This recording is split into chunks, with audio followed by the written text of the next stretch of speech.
Hi, I'm Angified. I started Angified Presents. We share the love of music. It has been medicine and therapy.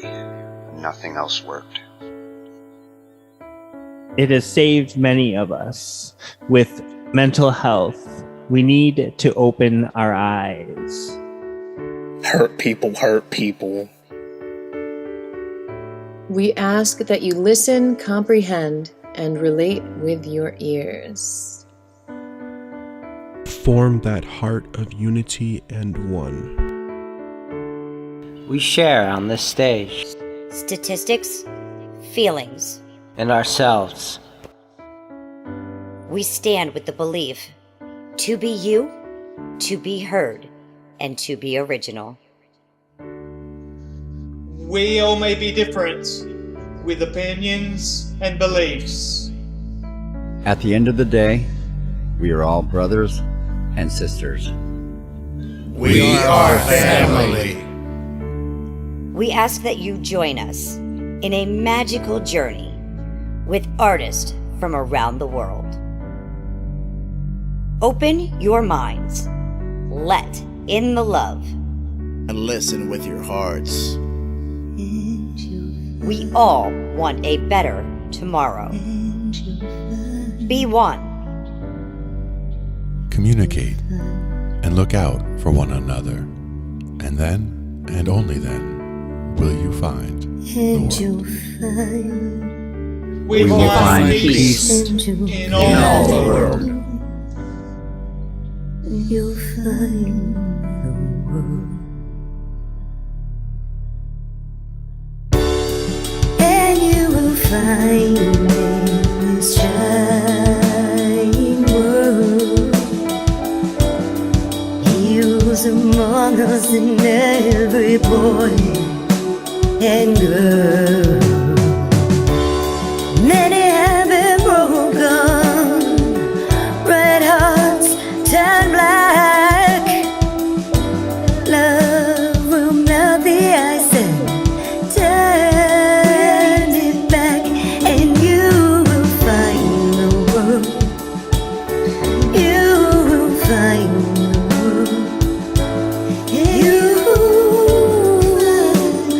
find the world. And when you find a place called home, where everyone is free to roam, a whole new world, a better place for our children's futures at stake. And you'll find with music in your soul, laughter in your hearts.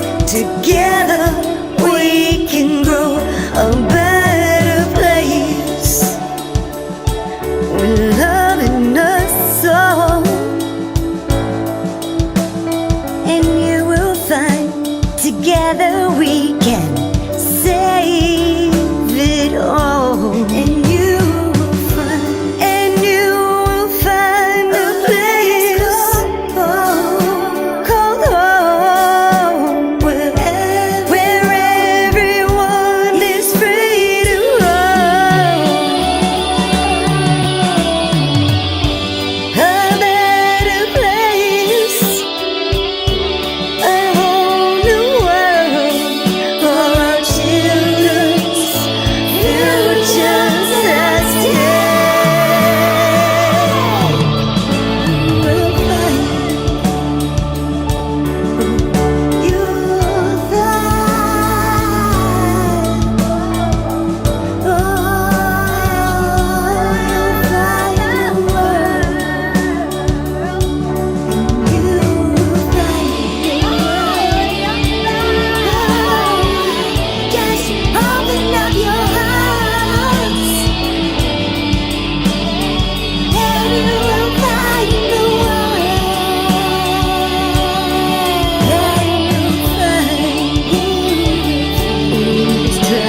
Cover digital audio workstations and music tools. We explore theory, gear at 82.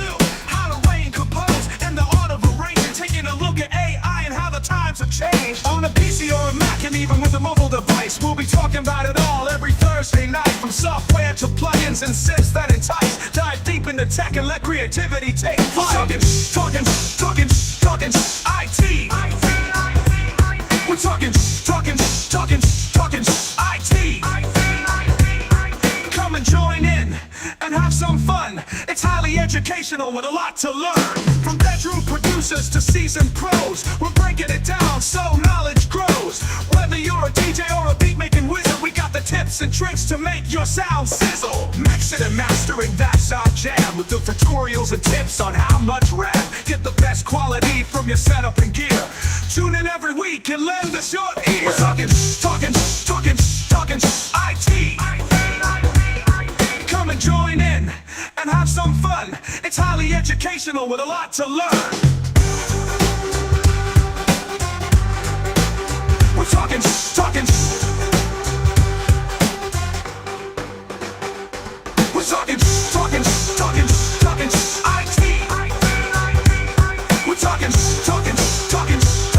IT. Every Thursday night on Angified.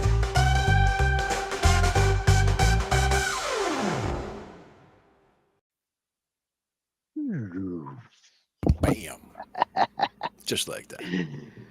We're gonna have fun tonight. We got a full list of some interesting stuff that I know is right up your alley. Oh yeah, I love some video games. That's for sure. And what's going to be interesting about this, because we did have a game night earlier in the year, but it really was just more on like the PC side of gaming. Tonight we're going to be focusing more on consoles. Nice. But nice.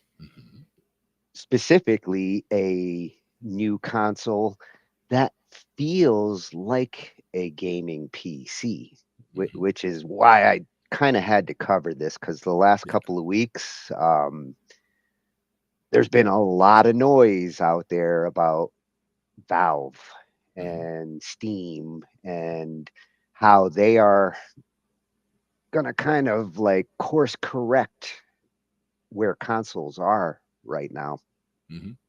The Steam machine. Yeah. I've been wondering, I've been asking for like the last year and a half, where consoles are going, between the current Xbox and the PlayStation 5 has, been a big success, really settled in. But what next? Like, seeing like where they're at and wondering where can they go with the next generation of consoles that they plan on coming out with. The PS6 sounds interesting, and we're going to take a little look at that. But Xbox was the one that I was starting to wonder, where do they go from where they were at? And I think Valve might have kind of made Microsoft like rethink and lit a fire under their ass. At this point, Microsoft's gonna have to rethink their console strategy a little bit. Yeah, and that's the thing, is I was all in on the consoles for many years. I mean, from PlayStation 1, PlayStation 2, PlayStation 3. I did only have one Xbox over the years, and that was the 360. So that's when I jumped in on that side. But at that point, I had the Xbox and the PlayStation, and I was doing, a lot of both games as well as PC games. At this point, I haven't used the consoles in a while, and I've just been doing everything on the computer. But also, I have, we talked recently about doing a Raspberry Pi for like an arcade emulation machine, and I've done that as well. So I have, a small Raspberry Pi that has all the old consoles and things on it. So if I have that retro, want to go look at some retro games or whatever, I can just go hit that up for elevator action, for example. Like go hit that up. Now you got the space to store it. I do, because I just got myself a new drive. So I just got, upgraded my storage. I only had 1 terabyte in the machine when I got it, because I knew I was going to upgrade storage anyway. But it's a fast drive that was in there. So left it there and just went and got myself another 24 terabytes and dropped it in. So that'll be nice. Yeah, Be able to put for some.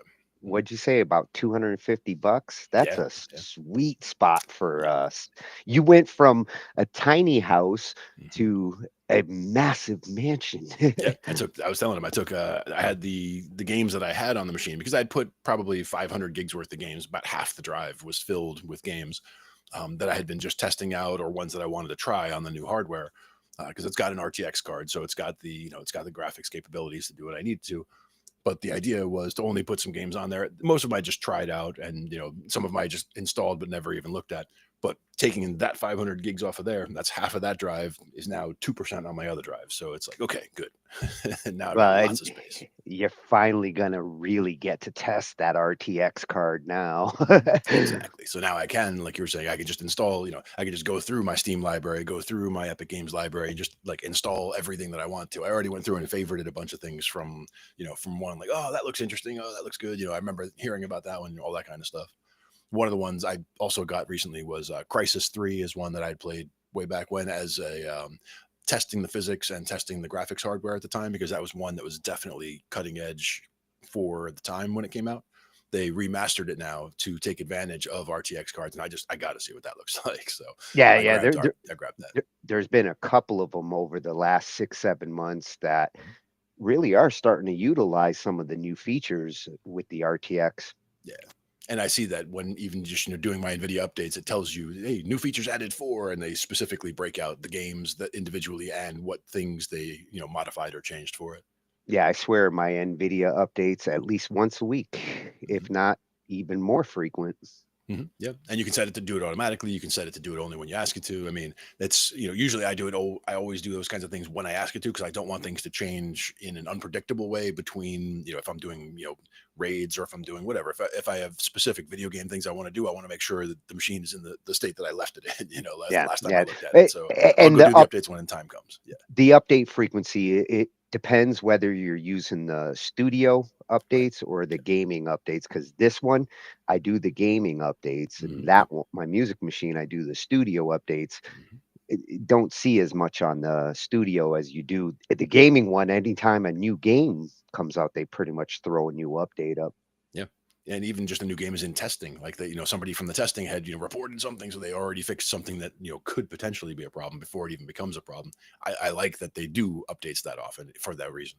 Yeah, although every once in a while the update is to fix the things that they last update Yeah, messed up. they've gotten pretty good at doing updates so often, and having it all work out just fine. Like not a lot of total fail updates from NVIDIA that I've seen. Yeah. Well, it's a lot better than it used to be. Yeah, much improved. Good stuff. Let's take a look and see what we got in the lineup. Yeah. One thing I do like about console versus PC is that the console, it does give you that whole stock car racing kind of a thing, where you know what hardware someone has. Like, you don't have to guess, okay, what processor do you have? What memory do you have?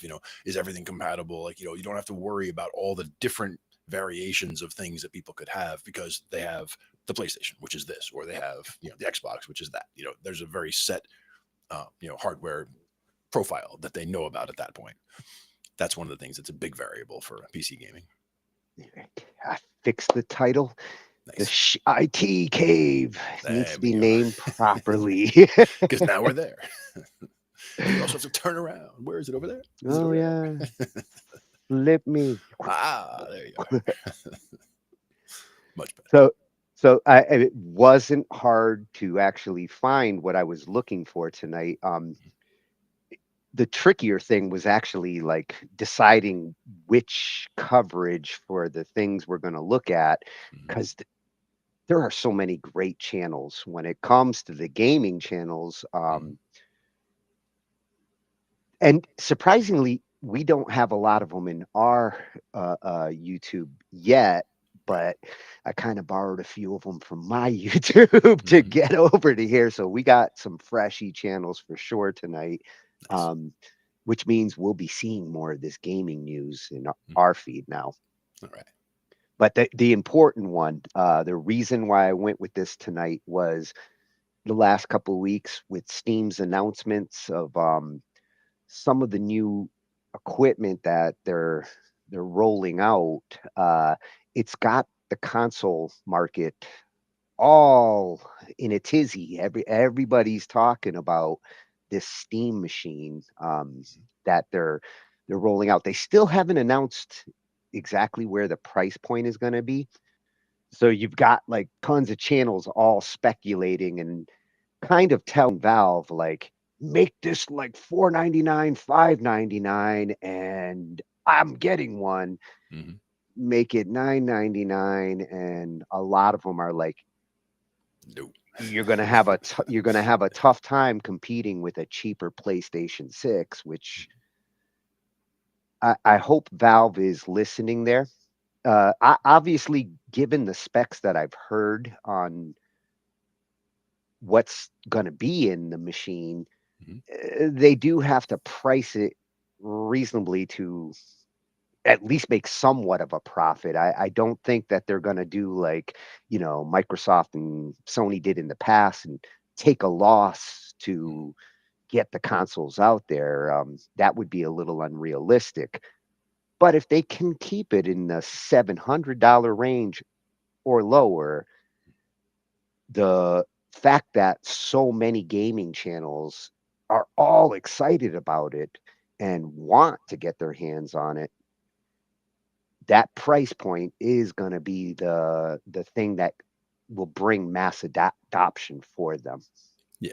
And in a lot of cases, again, it is a game device. It's for the games. Like if you're a person who does PC stuff outside of the games, you might look at it and say, "Do I want to spend $1,000 on a game specific thing and also have a PC for things that I have to do, or just do it all on a PC?" That's kind of So the market that they're going for is the person who just wants that dedicated console. Yeah, and considering what Steam brings to the console table, part of that market, I think they're trying to give some of those people who do want to have a Windows machine but don't necessarily want a Windows machine. Right. They want it for gaming. They just don't want to deal with the complexities of a simple Windows machine. You can run Windows on this thing, and I think that's going to be a big deal for some of the gamers. And the ones who like you tend to play PC games where you need a keyboard, the use of a mouse for certain games, that's a big deal. Whereas the console games tend to cater, to a different type of gamer.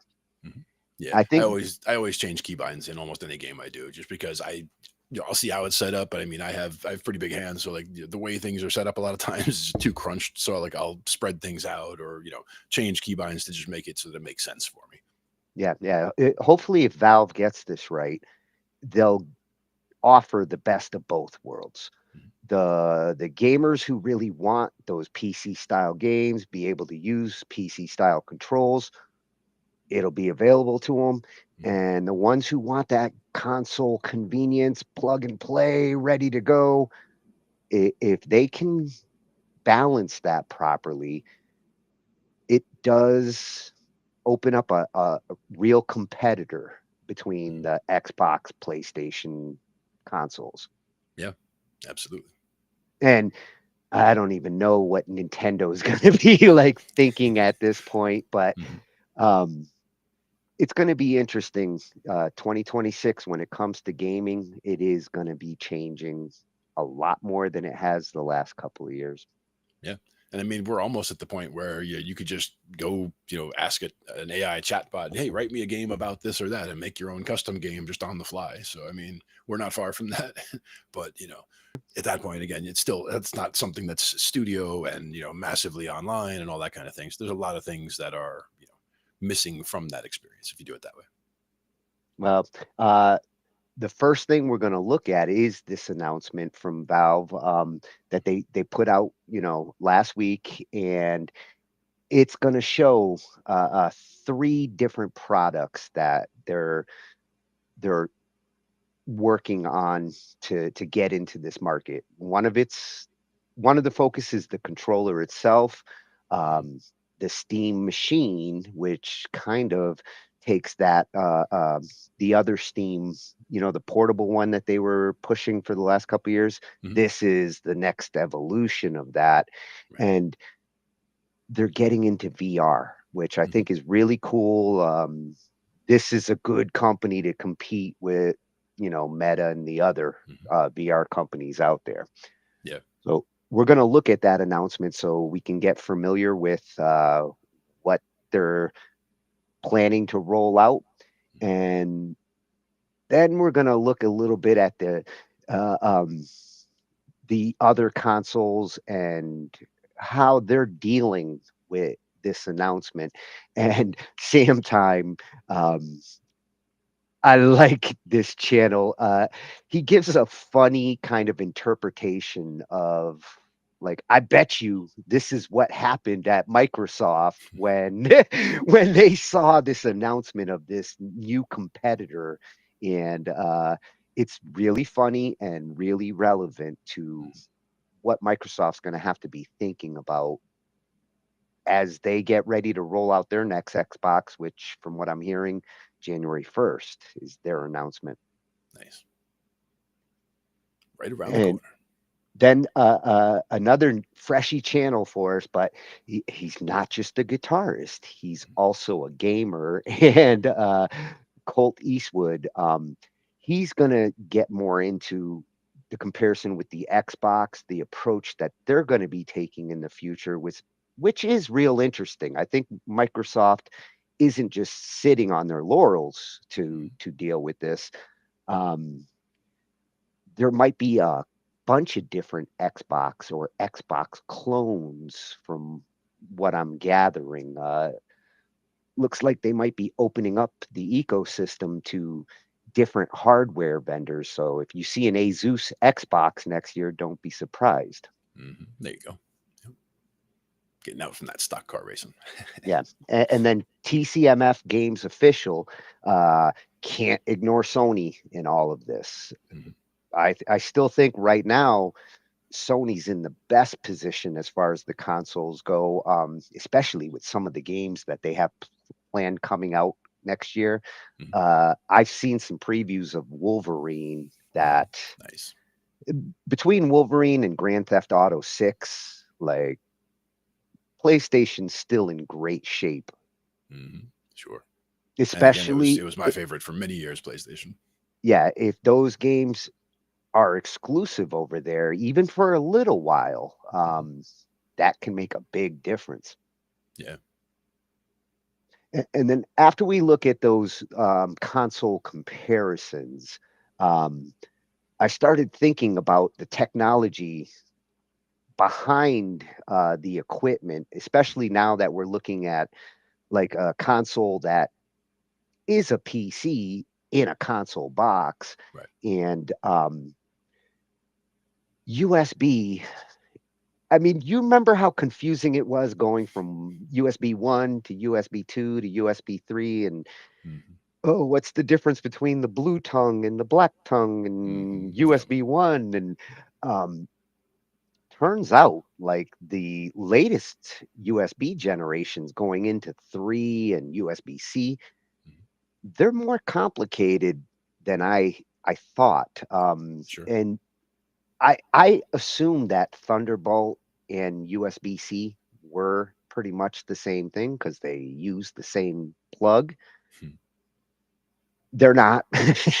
And I think it's important to actually understand that, not just for the console side, because these new consoles in the future, chances are they're going to be taking advantage of these newer technologies, whether you're dealing with a Thunderbolt device or a USB C or USB 4, which is now out. I think it's going to be important for people to know what they actually have and pay attention to your cables, especially because even though you can plug them in, they got the same plugs, the cables don't have the same performance.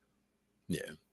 I always loved the original USB, the fact that you would plug it in wrong twice. Like you plug it in and it doesn't fit, so you flip it over, You plug it in, it still doesn't fit. So you flip it over again. Now it fits. And it's I, like, I how did it not fit the first time? I've actually had clients that I had to deal with broken USB ports because they're so damn stubborn that like make it fit, and they would break their USB ports trying to plug it in wrong. Yep. Seen Like, it before. there's a reason why it doesn't fit. Yeah. It's trying to stop you. Yeah. And then after the USB specs, we're going to take a look at Bluetooth 6, because at this point, it's out there.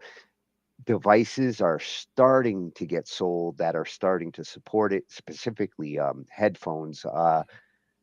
They're trying to finally get a Bluetooth that, I don't know if musicians per se are necessarily gonna like accept the speed and the spec, Mhm. but people who audiophiles, the people who like to listen to music and want that wireless with Bluetooth headphones, this new or Bluetooth 6 might finally be at that point where you can hear true uncompressed audio that doesn't sound all mushy and has latency.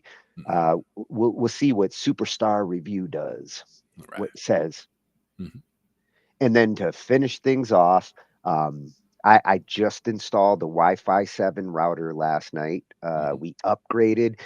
It's got a mesh network, so I've got 2 satellites, can get 6,000 feet of coverage. So I can now go out to the barn and get an internet connection. Um, and I right off the bat, as soon as I had it set up, I started doing speed tests across different machines, wireless, to see how this router is like improving our situation. And my uploads especially Yeah. noticed a big difference, 4 or 5 times improvement over the speeds that I was getting before. Yeah. And uploads where it's going to be key, because that is where you're bottlenecked the most, I'm sure. Yeah, and I do a lot of uploading, between like pushing things to Restream or pushing things to YouTube. It's the uploading side that I really needed the improvement. The downloads seem to be the same as they were before. With our we had the Wi-Fi 6 AX. It didn't really change the downloads too much, but significant difference on my uploads. Sure. Yeah, and this one's going to be coming from Ultimate Tech Hub, another freshie, a tech channel. Like, thank God we get to cover some of this tech. We get fresh channels. Gotta love it. Get some good A- feeds in there. And I did have 2 videos at first for the Wi-Fi 7. One that was specifically to explain, the specs of it. But I chose this one instead because not only does he explain the same things that the other one did, but he does a good job of saying proceed with caution with Wi-Fi 7, because there are some obstacles to overcome. So before you go running out and grabbing a $500 Wi-Fi 7 router, you should take a look at this. Yep. Nice. But And first, nobody talks about it, but we will. right. Good plan. Yeah, but before we start talking about that, we do need to see what's up with this Steam hardware and what their plans are. And this one's coming right from the horse's mouth at Valve. Anybody out there who's already on Steam or planning to possibly check it out as this gear comes out, you got to go to @Valve on YouTube, because they're the ones who are going to show you what they're doing. And valvesoftware.com. So those would be like your first 2 places to go look to really get an idea of what this gear is going to be doing and how it's going to compete with your gaming PC or your Xbox or your PlayStation. Right. Let's check it out. I'm excited, Glenn. Nice. This tea. Hey, everyone. Hey. Hey, everyone. This is Steam Deck. Steam Deck is our powerful, portable, handheld gaming PC that lets you take your Steam library with you anywhere. We're pretty proud of it. People who own Steam Decks have been playing everywhere, and we couldn't be happier with the response we've heard from all of you. We're excited to talk about the future of Steam Deck, but not today, because this isn't a video about the future of Steam Deck. This is a video about the future of Steam hardware. Today, we're announcing 3 new members of the Steam hardware lineup. All connect you with powerful PC gaming. All are optimized for gaming with Steam, and all are shipping in early 2026. Let's start with this one.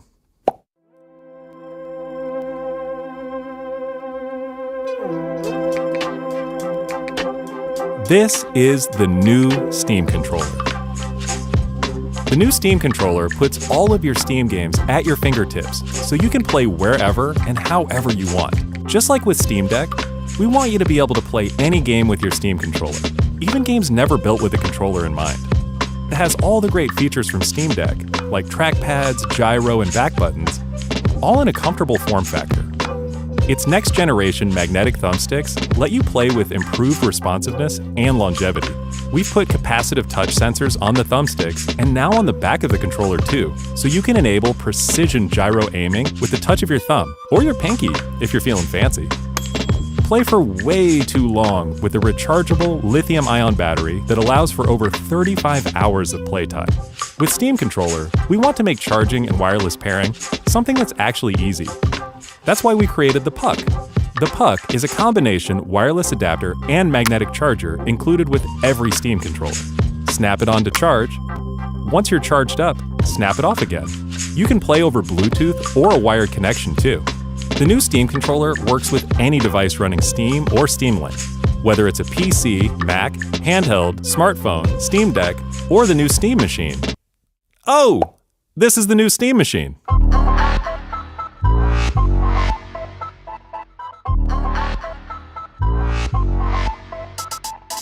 Steam Machine is a powerful gaming PC in a small but mighty package, designed for your games on the big screen. It's quiet too, which is crazy since it's 6 times more powerful than a Steam Deck, powered by a discrete, semi-custom AMD GPU, enabling 4K gaming at 60 frames per second with FSR. Steam Machine runs SteamOS made for a bigger screen, built for gaming in your living room, your office, or wherever you play, with the rest of your PC accessories.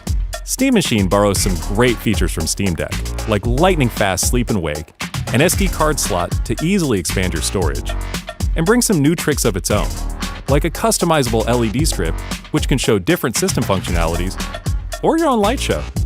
Steam Machine is a PC, so run whatever software you want, and it works with all your favorite desktop and gaming accessories. Steam Machine is designed to work hand-in-hand with the Steam controller, with the low-latency, wireless connectivity of the Steam controller Puck built right in. And it's great for streaming your games to your phone, tablet, laptop, Steam Deck, or Steam Frame. Oh, yep, this is Steam Frame.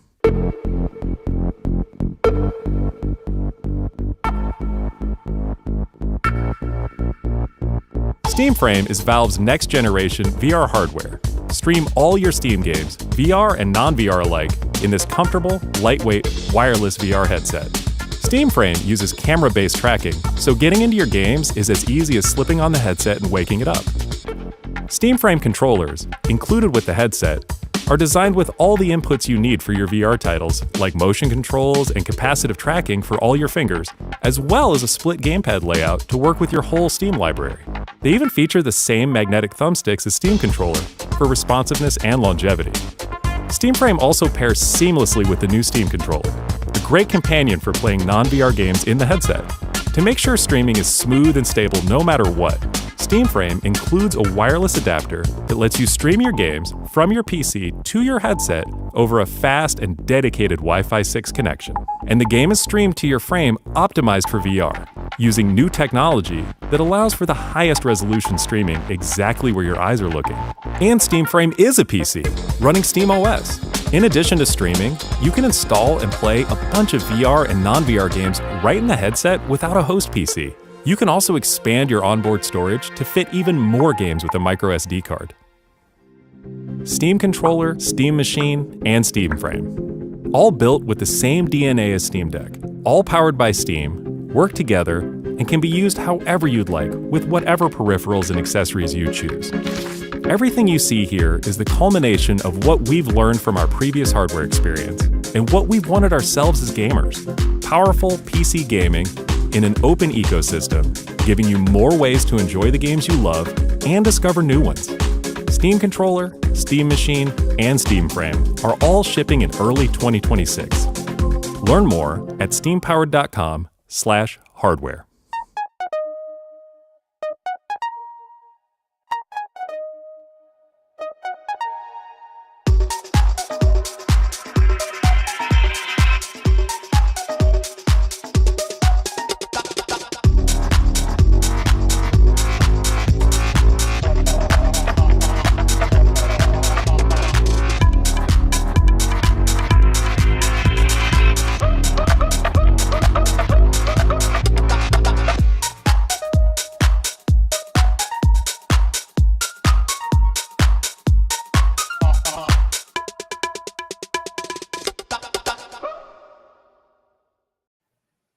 I like their little soundtrack for that too. Yeah. No, that was a good way to lay it out too. Yeah, and I mean, there's a lot of intuitive design that they're doing there. This is where like companies like what Valve's doing right now. It's good that they're really thinking it out. That magnetic puck approach. Yeah. These are the kind of smart design things that, based on what current consoles and current hardware do, and how can you improve on them. Mhm.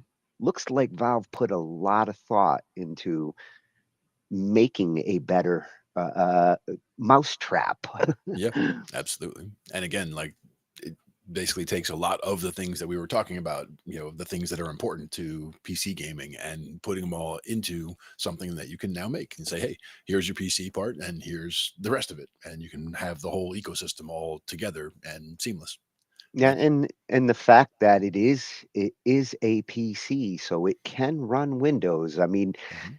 I'm sure there's a lot of console players that really they're not going to care about that. That's not Mhm. going to be their appeal. Right.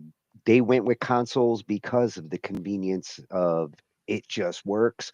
Mhm. But the flexibility of being able to makes this a more powerful console in what you can do with it. Right. No, it looks great for the hardware. Yeah, the only other challenge that I see a lot of people talk about there is game availability. Sure. And that's part of the reason why some people go with the Xbox or the PlayStation exclusive games that you Mhm. can't play on any of the other consoles. That's always been Sony's Mhm. approach. And I understand why the console companies do that. Mhm. You got to have something that makes your console unique compared to Right. the others. But the game developers, I can't see how any of the game developers are happy um, making something with the attitude that it's only going to be exclusive to this, which means we're only going to sell this many copies because there's only this many people who have that console. Right. You're automatically cutting down your market share at the start, from a PC game where it would just be anybody who has a PC. Yeah. Yeah, I think with Steam, the way that they do manage your games in your library, and the fact that you could be playing it on this new Steam machine, or you could be playing it on the old one, or you could be playing it on your computer, and it's the same games, it's the same library. It can travel between different devices. It's gonna convert more and more people to the like Steam ecosystem and the approach. Yeah. And that's not a bad thing. Yeah, if anything, your license management, which is a big deal nowadays with games, y- you don't want to have to buy another copy for a different device or any of that crap that you would have had to do if you tried to play the same game on an Xbox or a PlayStation or a PC. In the old days, you had to buy the game again and again, and nobody should have to do that. Yeah, exactly. It's good to have a portable library. Yeah, I think Valve is going in the right direction to kind of consolidate those hardcore console players Mhm. in a world where a lot of these complications like license management and I need to re-download the game because I'm moving to a different device. eh, This is going to make it easier. Yeah. It does seem like it kind of moves the console world and the PC world closer together, even in a way. Yeah, yeah, and at least manages it from a company that has shown that they're not trying to like dominate you, and they're not like dictating like some of the consoles have done. Yeah, it's true. They've learned, and it sounds like they do, listen to what people ask for. So when it comes to the controllers and everything else, I'm sure a lot of research went into it, and it looks like it shows. I mean, it looks like they would be quite good at what they need to be doing. Yeah, and it's very interesting to see them getting into the VR world. I'm Mhm. really curious at what the price point's going to be on that. Plus, Mhm. that controller. Yeah. That alone, the fact that like you can use that controller on a smartphone, I'd rather be playing with a controller like that than tapping on the phone screen. For Any sure. Yeah. That was something that killed the game, like even something silly like Dragon's Lair, like you remember with the old laser disc game, right? To do the different actions, you need to do the controls. So you need to know to jump left, jump right, whatever. You try to play it on the iPad, for example, and you have to be able to click on the screen. So you have to be able to see on the screen where the controls are going to pop up and be able to click in that spot. It was just the control mechanism wasn't designed for it, but they've done a lot of work with a lot of games to make them more compatible with things like controllers and touchpads. Yeah, and this controller really seems to be highly functional. The dual trackpads, Yeah. smart approach there. Plus, I could control it with my pinky if I want to program it. And even the Thank the you, precision Valve. the precision aim with the tilting a little bit there, like that's pretty cool too. Like being able to fine tune things using the body English, because you're gonna if you're trying to aim something and it's not quite right, you're gonna be turning that way anyway. So you Yeah, got to like it, turn that into the control mechanism. the one thing I would say, just visually, it does look pretty big. Mhm. I mean, it's no problem for you. You got giant hands, Mhm. but kids, you might have to be this tall to go Yeah. on this ride with this controller because it does seem to have a bigger build than some of the other ones. Mhm. True, but if you look at the Steam Deck, for example, that it's kind of it's the predecessor or the Yeah, you know the successor of it. It looks like that would be that is a lot larger because it's got the screen also in there. But as far as the bulk, I see what you're saying though. The controller itself just being a little bit more bulky. yeah. If you're talking like a 6-year-old, the seven, I Yeah, mean, I'm sure they're doing some good product testing and right, exactly. Yeah. seeing having like a couple of different sizes, especially if with something like this, I can certainly see young and old jumping on the Steam machine. So being able to accommodate like the really young who are getting into gaming with the teenagers and above who are like, I'll play with any size controller. Could even get around that with control schemes, like you were saying the touchpads. Like if you use the touchpads primarily, like they're down at the bottom of the controller, so it's the easiest area to access. So games that are specifically for younger kids, for example, might have might use those more. Yeah, That and kind of thing. having like USB ports to be able to plug additional controllers in doesn't hurt. So Mhm. if you do actually need to get something a little smaller, you can at least. Mhm. There you go. Yeah. I like it. Very intuitive, Valve. Can't wait to see more. And given the reaction so far from the gamers out there on YouTube, it's looking good for them right now. There's a lot of people already pre-ordering, and they don't even know the final price yet. They're just like, They said, give me. For me, I want mine. Yeah, that's very promising. Indeed. So now that Microsoft has seen this announcement along with us, and what do you think the conversations going on with the developers over there? And like, okay, we've got to come out with a next gen console, and this thing is kind of competing with us on the Windows gaming side, even though the Xbox for the most part wasn't like for Windows games. It really was a dedicated console like the PlayStation. But where I think Microsoft is going to start going with it, they kind of want to make their own Windows gaming PC console where they get to control what's under the hood.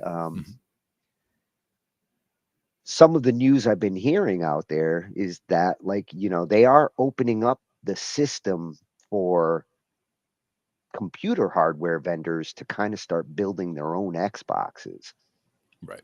We'll be getting into that. But first, Sam Time, at Sam Time over on YouTube, is going to give us a kind of look at what the conversation that may have been going on as this announcement hit the ears of them at Microsoft. And if you enjoyed this one, you'll see he covers all of them and all the different gaming companies, the platforms. It got a great sense of humor, and really is thinking about what they're concerned with. And what the conversation must have been like.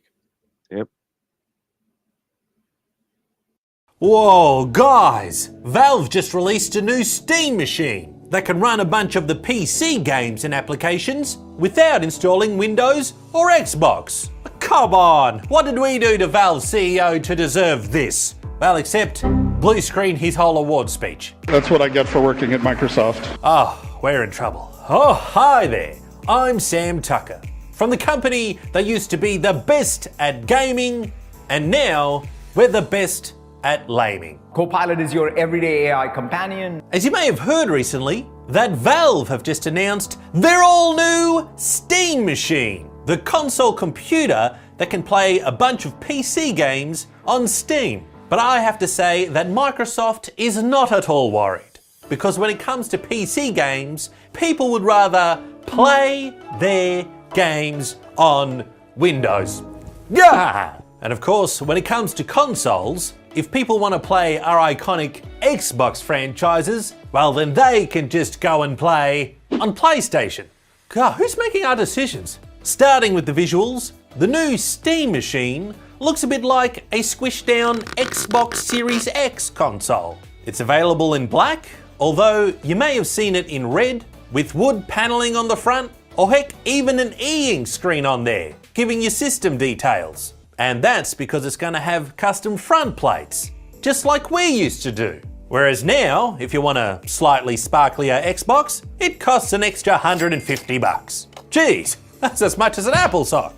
The Steam machine also has a light bar at the bottom that can show things like sleep status and download progress, which is another thing they stole from us. Except our Xbox didn't light up to show you features, it lit up to show you it's broken. And it told you that a lot. If you open up the Steam machine, you'll notice it takes standard RAM modules that you can upgrade yourself, and you can upgrade the SSD easy, as it's right there on the bottom. Whereas with our Xbox, you either gotta pull the entire thing apart, or pull another $150 out your wallet to get the expansion card. Hey, if it's good enough for PlayStation 1, it's good enough for us. Looking at the controller, it seems as big as a Mighty Duke, but with more features. With 2 integrated touchpads, back buttons, and the joysticks have advanced TMR, or tunneling magnet testosterone, which gives it better accuracy and durability than usual. Plus, it has a rechargeable internal lithium-ion battery included, instead of our controllers that take AA's, or $25, whichever you choose. Whew, good lord, we don't sell the Xbox Series X, we sell the Xbox Series sold separately. But by far the scariest thing of all is that since its software SteamOS runs on Linux, the Cube can be used as a normal computer too, so people won't even need a Windows machine. And if Valve starts supporting SteamOS on other computers, then there goes our way of life. Copilot, what can we do? Don't worry about it, I got you. Here's a design I made for a brand new Xbox. Oh, wow. We fired everyone for this? The all-new Gabe Cube from Valve. You can play any game on it, except the one you want. Subscribe today. Well, we got Steam Machine 2 before GTA 6, and we'll get GTA 6 before Half-Life 3. Oh, what a world. Hey everyone, thanks for watching the video, and make sure to subscribe and check out the other videos on the channel to have a good time, all the time, every day. Not every day, every other day or so. It's hard to make videos sometimes. Oh, did you see some of those messages he had there at the Yep. And I didn't know what the Apple sock was until I saw this, and then I went and looked at that, and I can't believe that. Like, are you familiar with this Apple sock that came out? No. It's a $250 case for iPhones that is basically a sock. Sure. I mean, I also never understood the need for having the newest phone every year and all that. Like, I use a phone until it breaks or gets lost and whatnot, or until it's like really, really embarrassingly old. Then it's like, okay, time to get another phone. But you know, I Right. stay on top of the phones now. But I don't need the newest, latest, and greatest every year. And it doesn't have to have sparkly features and all that. It's a phone. It's like the only thing and I don't even want to talk on the phone. That's the thing, is I don't use a phone like normal people. I want to text, I want to use it to record video, and I want to use it to get me places. That's it. That's Yeah, all I want. I would put a case on my phone, but a sock is not a case. And I have plenty of socks. I And how can protective could that sock really be, right? That's the question. exactly. But he does make some good points about, like, everything that Microsoft has done, what they have as far as their Xbox, and seeing what these new offerings, they might have copied a little from the Microsoft side, but they definitely improved on it. And the controller, if I got what did he say? Techno-magno resistance. That's how they're The getting magneto that. resistance. I'm not sure what the first part was, but yeah. That's how they're getting that, like, super accurate shooting, huh? Yep. And in the one case, they was talking about the tilt also. Like it was the gyro sensors that are in there. Yeah, no more floating. Yep. Exactly. Yeah. I like his approach on how he looks at things. Sam Time is probably the only channel on the internet not smelling the fart of the big tech companies. There you go. So he is the king of roasting tech, and I'm glad we added this channel to our list because I like a little humor in my tech review. Absolutely. Copilot, what do we do? Yeah. It's the only thing I would use Copilot for. So now that we've seen the possible reaction from Microsoft, we're going to take a look at what their actual plans are going into next year. And Colt Eastwood, another freshie for us, who is a gamer and a guitarist. But his channel is focused on games. I see those guitars back there, Colt. So if you've got guitar videos in there, when we do our guitar night, I'm going to be looking in here. Mm-hmm. And this is at Colt Eastwood on YouTube. And this is a game changer. Next Xbox OEM console PC hybrids. And how that compares with the Steam machine and the Xbox next generation. Mm-hmm. So it's possible your next Xbox might not necessarily be coming from Microsoft. Mm-hmm.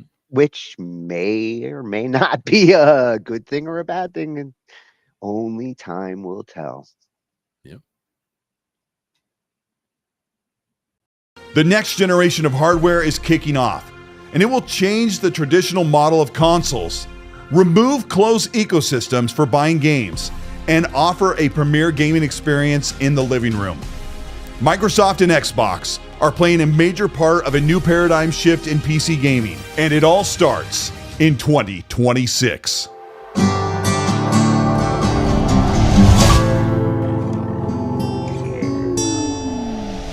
This is Colt Eastwood. Welcome to the channel. Today we're going to talk about the OEM console PC hybrids and Valve making a new Steam machine and what that means for Xbox and PlayStation customers. If you end up enjoying this video, let me know by liking and subscribing to the channel. Hit the bell to be notified of new content, and let's talk about OEM console hybrid PCs in 2026. Valve just announced the upcoming Steam machine, a console-like PC hybrid that will usher in the next generation of gaming in the living room.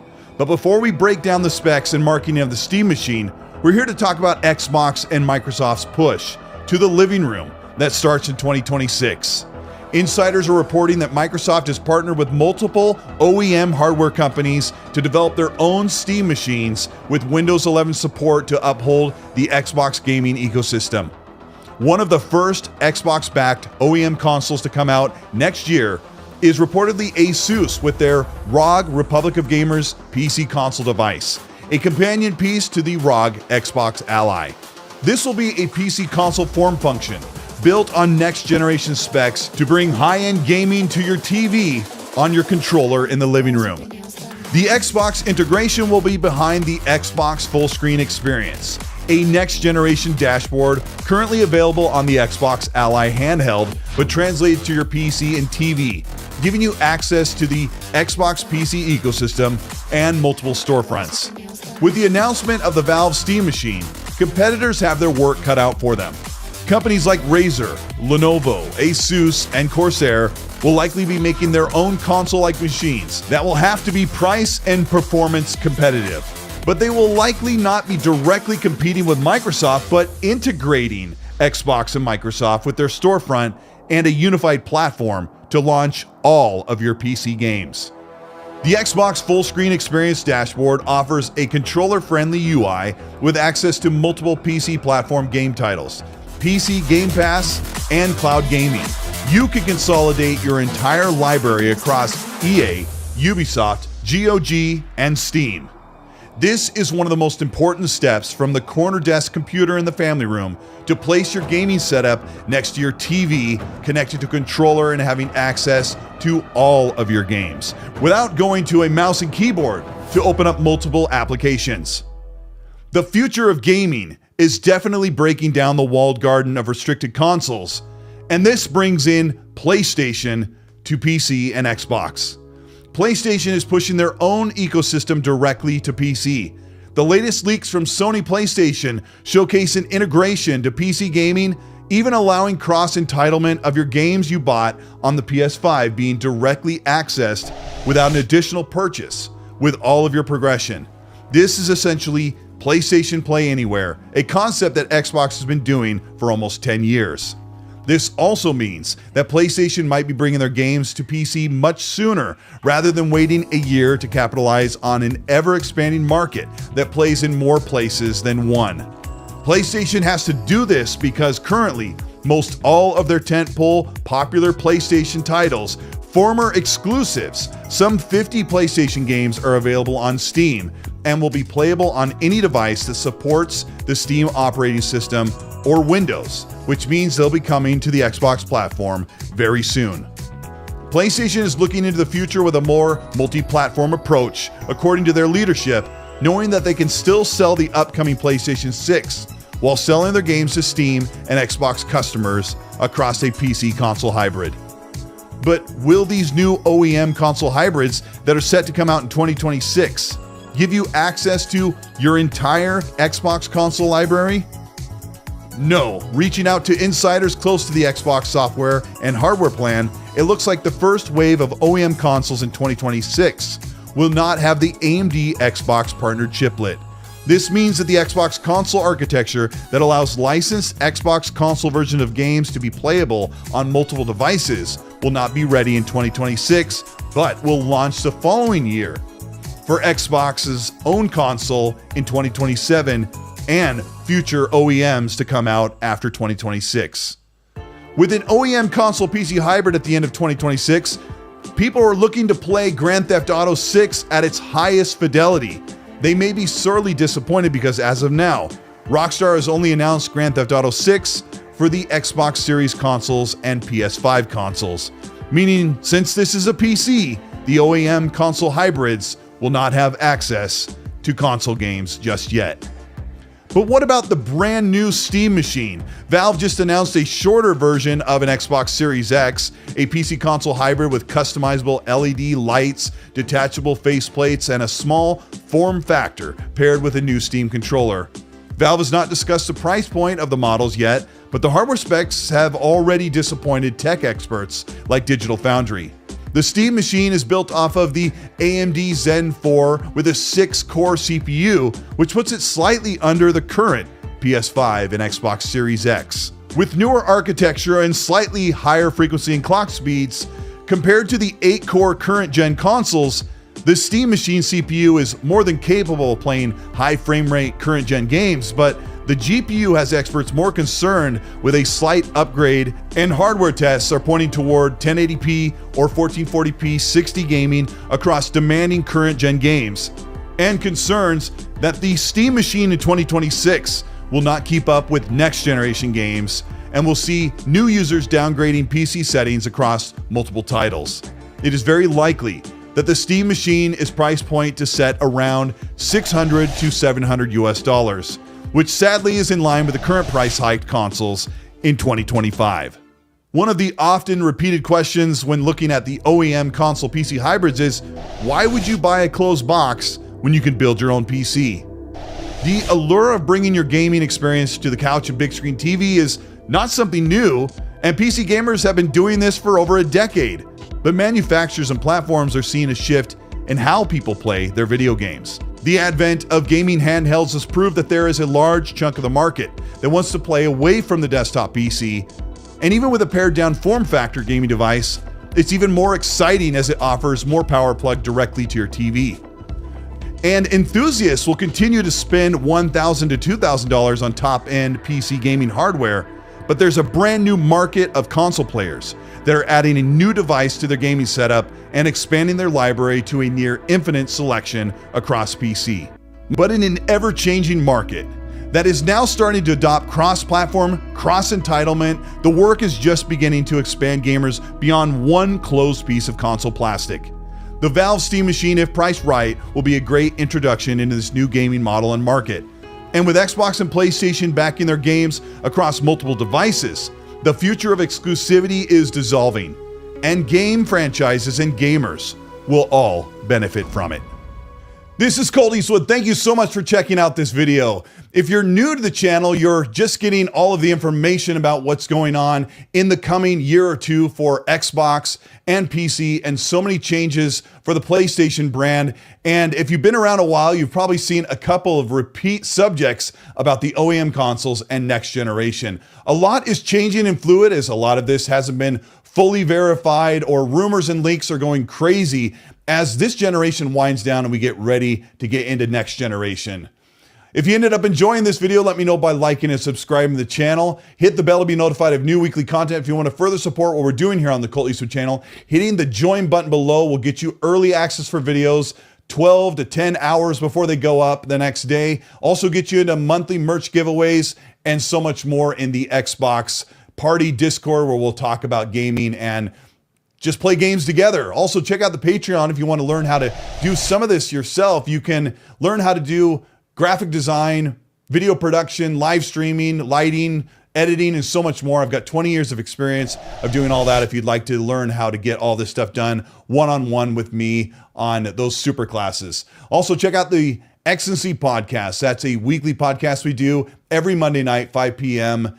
Pacific, 8 p.m. Eastern, and we'll talk about all the gaming news and break down what's going on and get into more depth discussion about what's going on with the OEM consoles. Let me know what you think about this. Are you going to get the Steam machine? Are you going to wait for an OEM console from one of your favorite manufacturers? Or are you just going to wait to see what Xbox and PlayStation do next generation? Let me know in the comment section. And while you do that, as I always say, please be nice.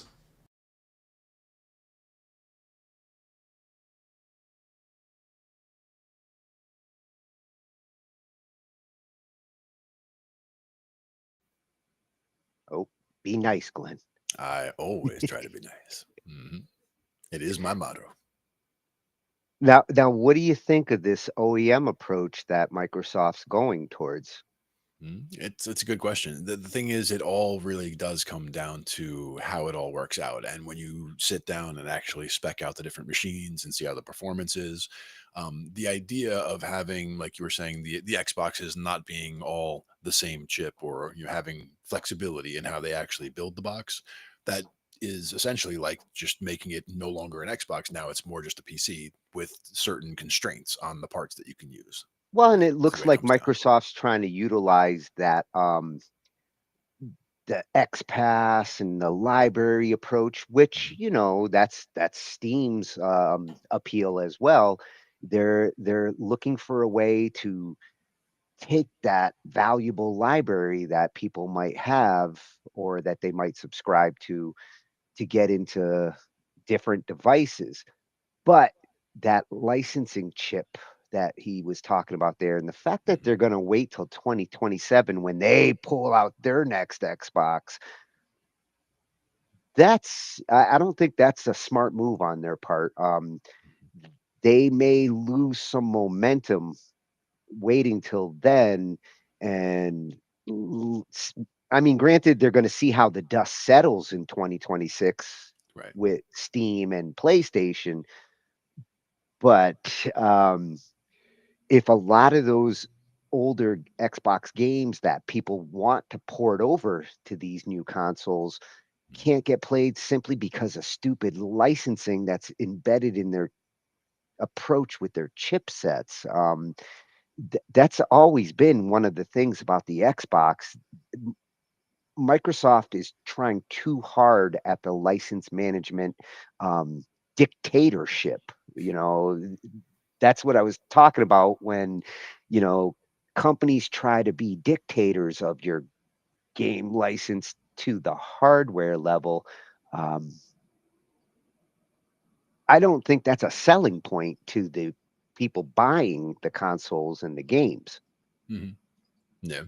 And that's the thing, is it is more self-preservation on the company side, but not all companies do that. So, there is that. Yep. Well, when you have one company who's doing it and other consoles and companies who aren't, in the end, it's the consumer who ends up making the decision on which is better. And there has always been problems with when it comes to Xboxes and identifying authentic. You can't even buy certain headphones or controllers unless you get an Xbox specific one. My SteelSeries headphone, Yep. they have a proprietary Xbox version of it, because when you go plugging USB devices into it, it needs to be able to identify itself as an official Xbox device. And Yep. I'm not sure if that's smart thinking for selling to the consumers. The consumers certainly aren't asking for that kind of thing. I would love to be able to use the same headphones that I use on my PC on my console and vice versa. Yeah. And it does seem like the move or the momentum is towards getting things more open, more shareable, more. I want to access my content on my devices, whatever they are. When we get there, if we can, because that's what it looked like we were starting to move towards. Be able to just bring up one device or one controller, go onto your screen, and just say, okay, I want to look at my Steam library, I want to look at my Epic Games library, I want to look at this other library. Like, you can look through all your stuff. If everything could come to one place, that would be great. And if we can get the hardware to be able to do that, that's good. The licensing chip thing, I've never been a fan of that whole side of things, but I do understand what, anti-piracy and all of that. So I get it. But Yeah. at the same time, some companies do take it too far. Sony in the beginning of the PlayStation would purposely damage the disc in a certain way so that you can't just make a copy of that disc and throw it in, and people had to learn the loopholes and I think just like you've seen with music, with movies nowadays, if the subscription approach and the price point is reasonable, people don't necessarily want to pirate. They just don't want to be overcharged and ripped off in some cases with overpriced options. I- Smart companies, these libraries and things like that, keep a reasonable price point. $10, $20 a month for a gaming subscription like the X Pass works. Sure. I know several who are happy to pay that every month. Because they have the access. Yeah. Yeah, and Steam's kind of in a win-win situation here, because if these OEMs, if the purpose of them, at least from Microsoft's perspective, is we're going to incorporate those Steam libraries into our Xbox OEMs, I mean, Steam's going to have a presence even on the Xbox side at that point. Yeah, expands theirs. Yeah. Yeah. So, this next year really is going to be I think it's going to be one of the most important years in gaming, going back to when the original Xbox and the original PlayStation, when all of that was happening. And they might sit on this approach for the next decade or so. Yep. And as I was saying, like, I did the PlayStation from, 1, 2, 3, 4, but in 3, at PlayStation 3 level, I think it was the PlayStation 3 and the Xbox 360 together. I then went to the PlayStation 4, but I never got the PlayStation 5 or the newer generation. I just stuck to straight to PC games at that point. Well, and a lot of people say that 3 and the 360, these were the sweet spots in libraries, quality of the games, value. Not And it was everybody. worth having both because of the two ecosystems where, like they were saying, they had the content that is only over here and other content only over here. And there were certain things on both sides I didn't want to be without. So yeah. For those who are okay with paying $500-$600 for a console, back then would have bought an Xbox and a PlayStation 3. And actually, back then, the price points would have been a lot lower because they had not come up that much yet at that point. Still, like back at the PlayStation 3, I mean, I don't remember right offhand, but I want to say it was more in the $200 to $300 range, or maybe the $300 to $400 at that point. But it had not gotten yet up to the really expensive points. Where I was. Yeah, the hardware specs he mentioned with the Steam machine, that is one thing I am seeing a lot of the ones who are excited about the concept of the Steam machine are a little nervous as to some of these specs, because future-proofing. I mean, I've already got better hardware than the Steam machine, but what it does bring to the table, integrating with the controller, the headset, there's still some interesting appeal to what that's going to do altogether for them. Yep. Nice. And it's possible that Valve's mentality there is we can always add more souped up versions of the Steam machine. It's just like expanding your hard drive, or something that, like, if you didn't necessarily get the hardware that you needed at the time, but you got enough of the computer that you needed to get going, you can add more and upgrade it. I mean, yeah, they had to come to that balance point where they wanted to put as much, do as much future proofing as they can as far as the level of hardware that you're putting in there. But you also need to keep the price point low enough where you're not making it a, $1,000, $2,000 machine where you're going to price people out of being able to buy it. If there is at least some room to grow with the Mhm. Steam machine, that'll be good for them. There will be people who want to upgrade the RAM, or Yeah. hey, if we can switch out the CPU, or that's the kind of thing that will give it a little bit of future proof. Like, you shouldn't have to be buying a new console every couple of years. Yeah, that was my point too. As far as like with computer hardware, like I'll do upgrades every couple of years. I don't mind that. Like upgrade a video card now and then new storage, sure, things like I that. know, But I've seen you do you've it. seen me do it. I did it yesterday.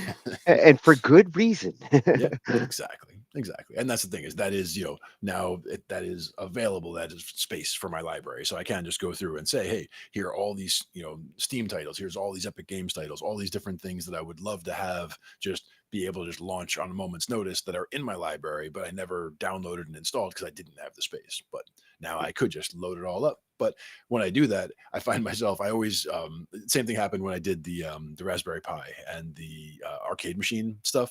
It's like I did the retro arcade machine and I had, thousands of titles on there. And it's so many that it's overwhelming almost. Like you go in, you find like one or two and you play those and you play them a bunch. And then he's like, okay, I'm good now. Well, and one interesting aspect to the Steam OS and the Steam approach, they do have some pretty good emulators in there, so you can get some of your retro gaming on through that approach. And I think that's going to be another appeal. Is like, oh, it also comes with that. Cool. Yeah, Some absolutely. people aren't looking to play the latest greatest. They want to have it all. Yeah. I mean, there's a lot of good titles out there that were just good games as a game concept, that, whether it's Tetris or, there's a lot of silly games out there. I mean, not that Burger Time's anything special, but it's something as something completely different as far as like a Hey, concept goes. I've been actually playing Time Pilot with my game Time Pilot. stick. Time Pilot is one of my favorites. That is, whether it's Time Pilot or 1942, there's a couple different, or Oh 1941, yeah. there's a couple different games that will get you that same control scheme, and I love that one. Time Pilot was always one of my favorites. Yeah. Oh, and Sinistar. Oh Oh, man. nice. And it actually is just like the arcade version, the stand up. And Nice. it's so cool to be able to actually play that without having to pump quarters in. Exactly. And that's where even what was it, like the X-Men one, that was a real quarter eater, or Gauntlet, like those were ones that were just monster quarter eaters. But being able to just go like button number 5, like 5 and like dumping quarters in like a madman, no problem. Well, and in some cases, like being able to use a controller where you can program it to auto shoot, because in the original game you had to keep pounding on the button. Exactly. And that's where it's like, I have one of these controllers where I just go click and so much better. Yeah, rapid fire. Yeah. But not for all games. Some games you do have to have, you do have to take your time with the shots. There were certain games even where the rapid fire wasn't the best idea, where elevator action was one of them, where if if you're auto firing, you'll send out a lobby of 3, you send out 3 bullets, but then there's nothing behind it. So if you just take your time, you go 1, 1, 1. Now you can cover the Don't range. waste your bullets. Exactly. Yeah, time it out. So, at Colt Eastwood, awesome addition to our channel. We're gonna have some gaming feeds coming in. I can tell. Nice. And Yeah, it seems see, like it's the year for it, right? I mean, especially with all this coming around the corner. yeah. Well, we got a couple of them in there when we had that retro night, and covering the like Windows games. But now these channels really do have nice diversity. The consoles. Yeah. Nice. But love that info, Colt. Good stuff. Yeah, and now we've got to see what's up with Sony, especially this PlayStation 6, where I haven't heard a lot on that. Sony, I think, is still very comfortable and happy with the 5 right now. It is still going strong. There's some games coming out next year for it that are going to keep it alive for, I think, years to come. Nice. The ones who go jumping on the next generation PlayStation, they're usually the hardcore ones. They're the ones that want that special, distinct one game that you can't play anywhere else. Yep, exactly. And that's the one where they'll have the PlayStation, themed with that game as well, for the extra, so that it looks like the game and all that, the controllers and all that. Although it was interesting to hear that like Sony is now trying to get a lot of those exclusives over into the libraries of PC gamers, and good that they're not ignoring that. But I do understand why they want to have at least a couple of exclusives. You want something to make your console special. Absolutely. Yeah. And it's been that way all along anyway. Certain titles that just, picked their side and said, okay, we're Or going in to be an Xbox title or we're going to be a PlayStation title. in the case of the Sony players that I know, like my brother at one point, he was kind of hardcore on the Sony side. They like the controller. Exactly. They like the way Sony does it better than to me. The Xbox approach in the old days seemed backwards. It's like going from a Windows to a Mac, and why are the buttons over here? And I get that they probably had to, do the thumbsticks the way they did because it would be a copyright violation if they didn't, because it's too similar. Then I get that. I did see something that was interesting where it was the D-pad and the other thumbstick were reversible, so that you could make the one controller either the Xbox style where they're offset like that, or the PlayStation style where they're symmetrical. Yeah, I was like, that's a good idea. I've actually seen a couple of controllers that are modular, and you can actually pull out the different parts. That's what that and was. Yeah.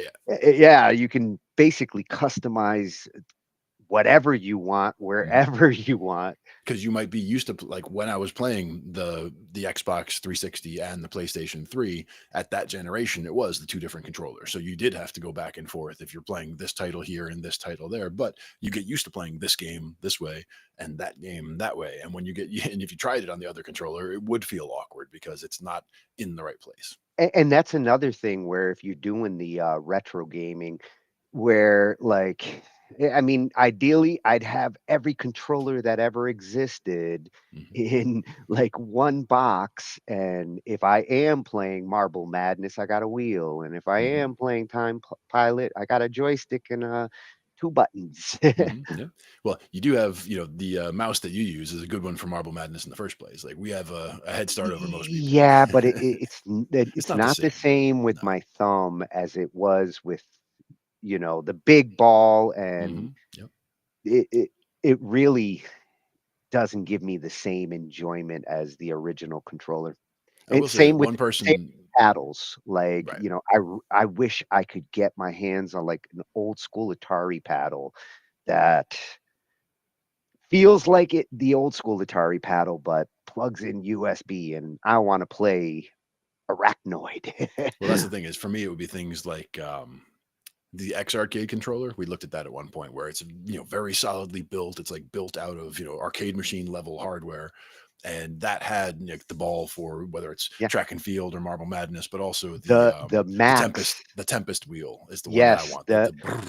The X Arcade Max, the big dog. It's like $500, but it's got everything between the Tempest wheel, which is weighted and does full 360. It's got a ball for each player.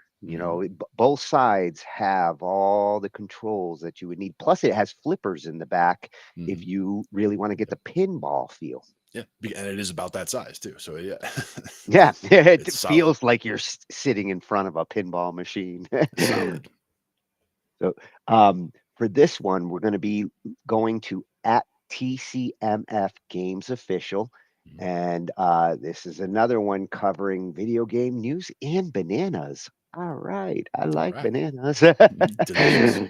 And I do see a lot of Sony coverage here. So I think Sony is his like main go-to. And for this video, we're gonna look at Sony's perspective on this Steam approach and what they've got lined up that is going to be competing with this kind of market.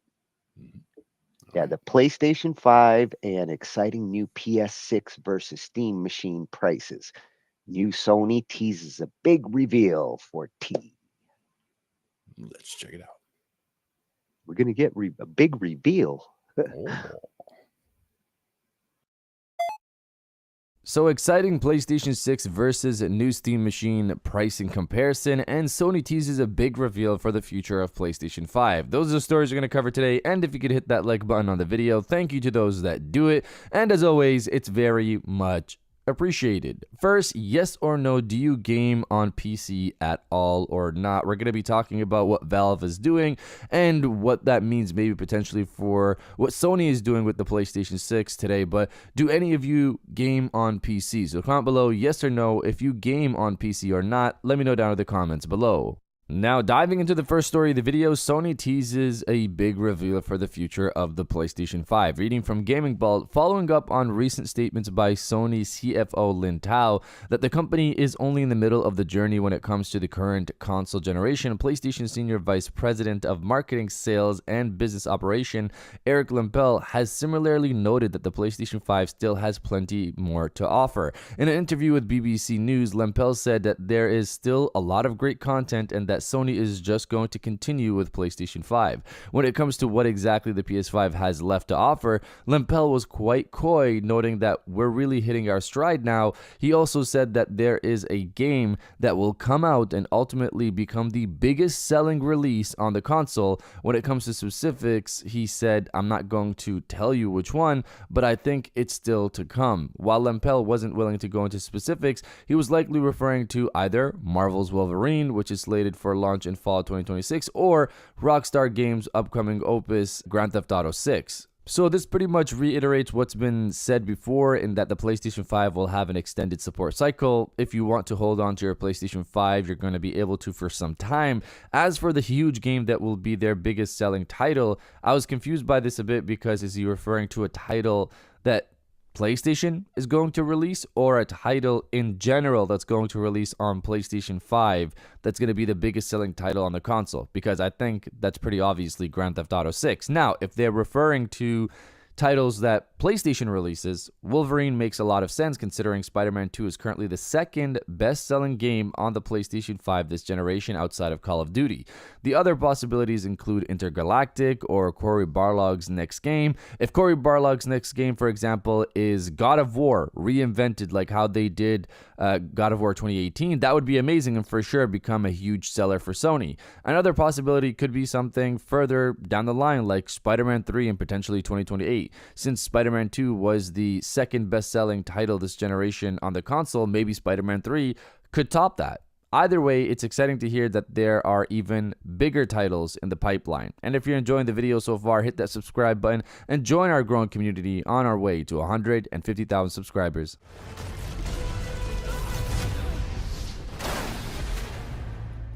Now diving into the second story of the video, PlayStation 6 versus Steam machine pricing and the new potential console war. So a very interesting debate has been going on recently about what Valve's new Steam machine could mean for console gaming. I'm happy to see this conversation happen because we need that competition as consumers, as I've stated before. That's why I don't like personally how Xbox is going, but putting that to the side, now do I see Valve's box really competing with PlayStation?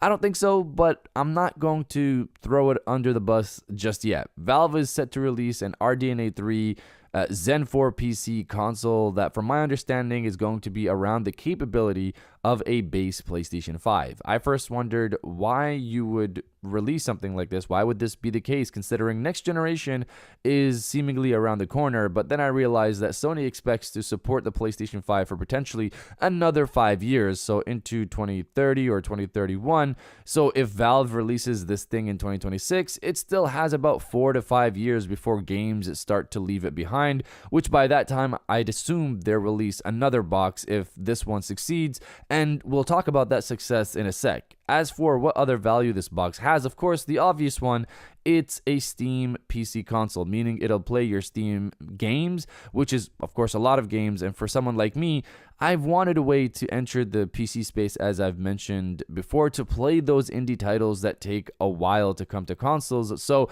I've been tempted to get something like a Steam Deck, for example, or Microsoft's next console, since it's going to be a PC console hybrid. And honestly, I don't know if I need the power of Microsoft's next console for the games I'm looking to play on PC, unless of course Sony releases their console after Microsoft. Then yeah, I'll get it to play those third-party titles at the best performance / visual levels. But if you're looking at pricing, Microsoft is intending to price their console at a potentially high premium price, over $1,000. So it's going to be very interesting and probably more sensible for people to get this potential Steam box. And this is where we're going to be talking about price. Looking back at the Steam box, price is key here for success. I've seen people throw around high numbers like $700, $800, which at that point, considering the specs that we have here, this thing is just competing with PC boxes, I guess. But what if it's priced right? Moore's Law is Dead recently took the time to break down the numbers, and he potentially puts the price of the Steam box, Steam machine, somewhere between $449 to $599. If they price their console at $449, I'll pick that up at that price day one. That's a solid price. But fast forward to 2027, and Sony's about to launch their new console that's much more powerful with Zen 6 and RDNA 6 tech under the hood. Moore's Law is Dead puts the price of the PlayStation 6 potentially somewhere between $549 to $699. Now, this leaves the Steam box in a cheaper position, but if you as a gamer want a strong console, you're going to buy the PlayStation 6, considering how close the pricing is. Of course, there's also the possibility of Valve reducing the price in 2027, or sales happening to reduce the price further, and this is where things get interesting for the console space, and of course, that's competition. I really hope Valve prices the Steam box well and people are interested and go out and buy this thing, or obviously order it online. But of course, let's see how this goes. But you guys let me know if you're buying this Steam machine or not. Let me know down in the comments below. And if you guys did enjoy this video, please hit that like button. As always, helps to subscribe if you're new. I got new videos every Monday, Wednesday, and Friday. And now I'll check you guys out on the next one.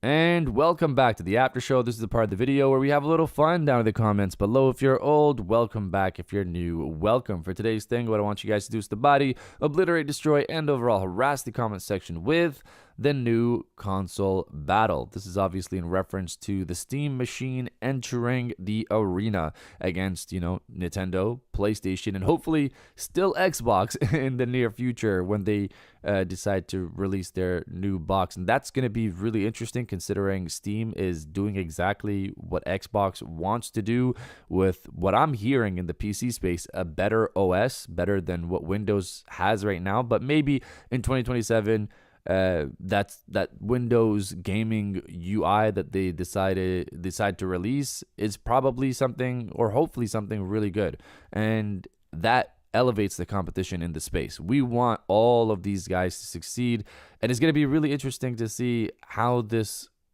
competes in the space. But the first thing is going to be that price.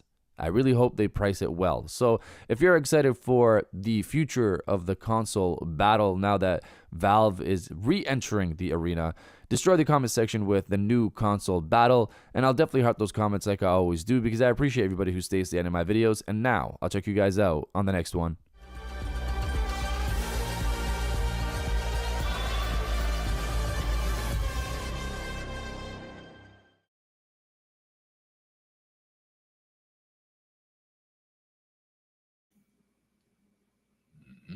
Oh, He brings up a good point that over the next couple of years, given the hardware that they're rolling out, starting out with the Steam machine, it is going to get cheaper, which means that like if it does start out at 449, like he said, yeah, a lot of them, a lot of gamers right now would probably grab it day one. Sure. And $5.99, a few less would grab it, but it wouldn't be that many less, whereas if they price it at 1,000, that's a whole different story. Yeah. And if you're talking going into 27 and 28, and as Sony starts to roll out the PS6, if the Steam machine at that spec starts to drop like another 150, given, how hardware deprecates, you could have a real battle going on between those who, want to be cost efficient and don't want to pay a lot for this muffler. Exactly. And that's the thing is, when are you going to jump in? Is it a PC and a console, or is it just one or the other? And that's where they're at a point where you can kind of make a choice. Do I need a PC, or do I get a console that can be a PC? Yeah. But I do agree with him that given that Sony is planning on supporting the PS5 for at least a good chunk, another 4-5 years, they're not in any real danger. And as far as which game he was talking about for next year, if I had to put all my chips on it, Grand Theft Auto, to me, that does make sense. But if it is an actual exclusive Sony release, that Wolverine looks as cool as Spider-Man 2 did, and damn, that makes me want a PlayStation if that's the only place I can play it. Exactly. And that's the whole thing with the exclusive titles that, and I don't remember if do you remember if Batman Arkham Asylum back then, if that was exclusive on one or the other? I remember I had it. I don't remember Arkham which. 2, I want to say Arkham it might have 2 might have been the one that really made a lot of noise when it came out. And that's the thing is, when it was exclusive titles back then, that's why I wanted both consoles so that I would have, I had it covered. I've got a PC, I've got this console, I've got that console. If anything comes out, I'm all over it. So, and the games that do feature a really popular character, like Wolverine is as popular as Spider-Man, if in some cases possibly more at times, depending on whether Deadpool and Wolverine just came out or the next Spider-Man movie. There's so many fans of that content and that character that some of them will buy a console just because of that one thing. Sure. Plus, Sony's hardware doesn't suck. It never has. Like every one of their consoles always felt cutting edge, felt like you had a good 5 years or longer with it, as long as the titles keep coming out. And if Sony's like assuring their customers that we're going to keep making games for this for years to come, that makes them more comfortable when they're buying their first console. Yeah. And if you have a game that has replay value, like something like a Star Wars Battlefront, for example, where you could just, just run in over and over, you just jump right in and do stuff or whatever. Something like that is a good type of a game for, being able to just jump right into. Yeah. Yeah. Would you buy a PlayStation 4 now just because you can get it cheap? That's the question is I have a PlayStation 4. I don't have a 5 or a 6. So at this point, I would probably wait for a 6 if I was going to do something like that, but I probably wouldn't jump in on a 5 just yet. Yeah. Yeah. And that his mentioning of the PlayStation 6 possibly being targeted in the like 550 range or higher does put it in the pricey side of a console. Just like I don't want to pay $300+ for a phone, I don't want to pay almost $600 for a console. Right. And again, we, being people who already have a PC that's already quite capable and has, gaming, all over it, the console is a whole separate question for us because we already have a gaming rig set up, so it's not going from zero to a console. It's going from, we can already play everything that we need to. It's just about the libraries and the walled gardens Yeah. like they talked about. Yeah. One thing I hadn't thought about, with cloud gaming, kind of really taking off now, especially now that Amazon has their offerings, and you can play on a souped up PC even if you don't have one, with a $20 a month subscription to play it through the cloud. What do you think the possibility that you might start seeing cloud console gaming where you don't have to buy that PlayStation 6? You could pay $20 a month and have a virtual one, and technically you've paid it off after subscribing a couple of years.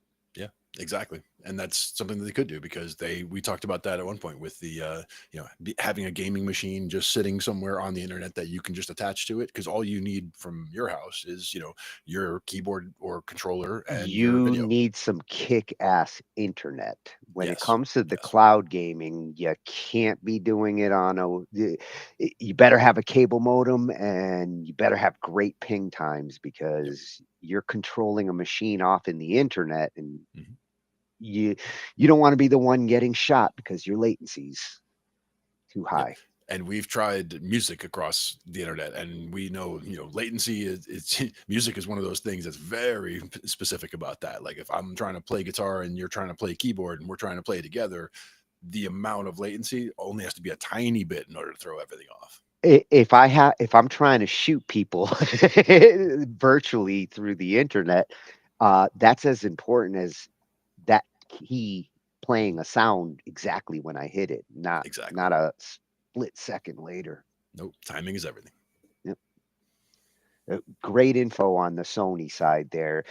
We've gotten a chance to kind of see it from different perspectives. I like that he wasn't standoffish on the Steam. It's not like he's like so hardcore on Sony that like he's gonna say, "Oh no, Steam's never gonna make it. That's a stupid idea." He's kind of seeing it from the perspective of which audience that's for, and where he'll still be playing on a Sony because he's got one. Yep, exactly. And that's what it comes down to a lot of times. Yep. At TCMF Games Official. So we will be. I didn't see any bananas though. No bananas. Next time. Yes, our next game night, I better see bananas.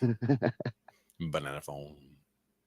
Although that Wolverine game looked bananas. It did. That does look good. And the Spider-Man looked good too. I hadn't seen that either.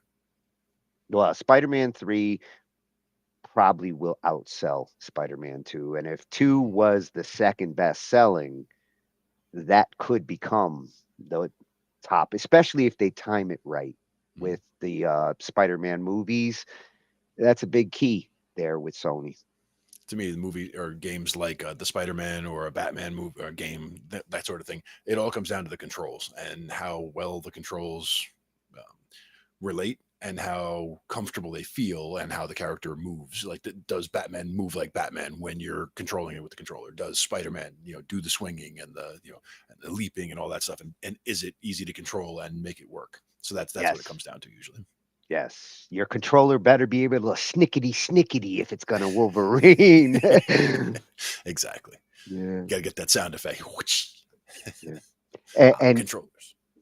If you want like super fast controllers, you're going to need fast input and ports, and just like latency can affect things on the internet. What you plug into and the technology that you're utilizing there, we're still living in a USB world.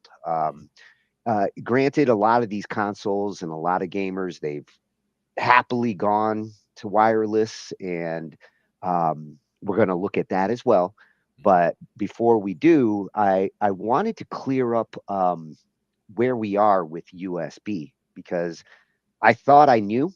And it turns out I'm as clueless as everybody else as to what's been going on going from USB 3 to USB-C to Lightning port, Thunderbolt. I almost feel like we're back in the days when Firewire gave us an alternative, and you saw these generations like rapidly coming out, and it started to get confusing as to like what is the benefits of going from here to here, in the case of like Gen 1 versus Gen 2 on USB 3. You doubled the pipe, and a lot of people don't think about that when they're buying their hardware. And a lot of this is like secondary thought to them. But if you are buying, say, a new laptop or a computer right now, you really want to know where it stands on these kinds of ports, because you're going to be kind of locked in, especially on a laptop. You're locked into that technology, and this is where saving a little bit of money, because you can get last year's laptop cheaper than this year's laptop, depending on what you want to do with it and the things you're going to want to plug into it. And this applies more on the music side for me than the gaming side. But with the audio interfaces, I'm sure there's a big difference between a 16-channel audio mixer that's utilizing USB 3 versus a Thunderbolt mixer. Sure. Especially when you're talking Thunderbolt 3 is going at 40 gigabits, and we're now at 4 and 5. So like a lot has changed in just the last year, 2 years. Yeah. And which channel is this one? This one is Max Tech at Max Tech Official. Another freshie. We are almost full freshies tonight. Right. I like it. Ooh, there's a new Apple in town. I'm going to have to go back for that one after. But here he's going to cover Thunderbolt 4 versus USB 4, which, again, I heard about USB 4. It's been being developed now for a while. But as far as the specs go and the difference, a lot of this was a surprise to me. Let's see what we got. So we're going to see what's changing. Intel just released some more information on their new Thunderbolt 4 standard, so if you're trying to figure out the difference between Thunderbolt 3, Thunderbolt 4, and of course USB 4, this video is for you. And at the end, I'll also talk about Apple and how their new ARM-based Macs will play into this. And by the way, our new premium Apple product hoodie is incredibly soft, and you can find it in our merch shelf just below this video. The first thing to know about Thunderbolt 4 is that it uses the same exact design as it did before, so just by looking at the port, you won't be able to tell the difference between a regular USB-C port, a new USB 4 port, or a Thunderbolt 4 port, so you'll have to rely on looking up the specs of the computer or the laptop that you're buying to know for sure which port it is. Now before I get into the specs of Thunderbolt 4, let me first explain what USB-C is and how it compares to the current Thunderbolt 3. If you already know all of that, you can skip ahead to this section of the video. The USB Type-C connector is basically the solution to the flawed design of the USB-A connector, which is known for being super annoying since you have to plug something in using the correct orientation. With USB-C, it doesn't matter which way you plug it in, since the connectors are in the center, so it works every time. Now digging deeper into USB-C, there are actually different transfer speeds that are supported with really confusing names that were recently updated for the second time, and ironically, they're still confusing. There's USB 3.2 Gen 1, which supports a maximum speed of 5 gigabits per second. There's 3.2 Gen 2, which goes up to 10 gigabits per second, and there's 3.2 Gen 2x2, which goes up to 20 gigabits per second. And the only way to know the difference is to check the specs of your computer. But the great thing about USB Type-C is that it allows up to 100 watts of power to be transferred from one device to another, compared to only 7.5 watts using the old square USB Type-A connector. And that's the reason why Apple's 18-watt fast charging brick uses USB-C. Now this is where Thunderbolt 3 comes in. It uses the same Type-C connector and it supports USB-C devices, but it also supports speeds of up to 40 gigabits per second. Not only that, but it's made to support more protocols like DisplayPort by using an adapter and PCI Express for handling data transfer between computers and things like eGPUs. And because of its high 40 gigabit per second bandwidth, it's able to power high resolution displays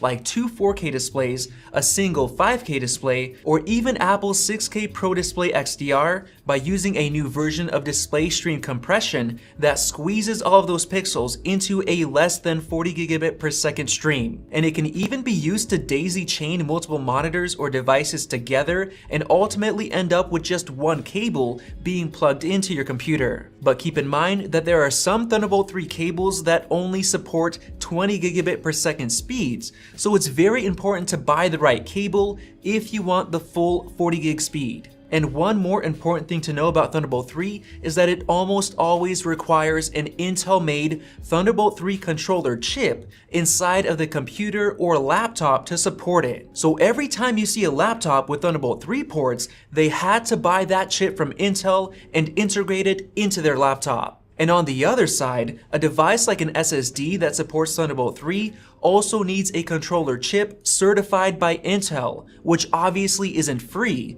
So that's why you don't see very many Thunderbolt 3 devices, at least not cheap ones. And those Thunderbolt 3 controller chips that I mentioned can support up to 2 full-speed Thunderbolt 3 ports. So for example, with Apple's 16-inch MacBook Pro, which has 4 Thunderbolt 3 ports, it actually uses 2 separate Intel controller chips to support them. However, with Intel's newest mobile Ice Lake processors, they're finally integrating Thunderbolt 3 into the processor itself, no longer requiring an external Thunderbolt 3 controller chip. And now with all of that out of the way, we can move on to USB 4 before we finish off with Thunderbolt 4. On March 4th of 2019, Intel released the Thunderbolt 3 specification, finally making it royalty-free to be used to form USB 4, which uses the same Type-C connector, except that it no longer requires an Intel Thunderbolt controller or Intel certification. This ultimately means that we should see USB 4 ports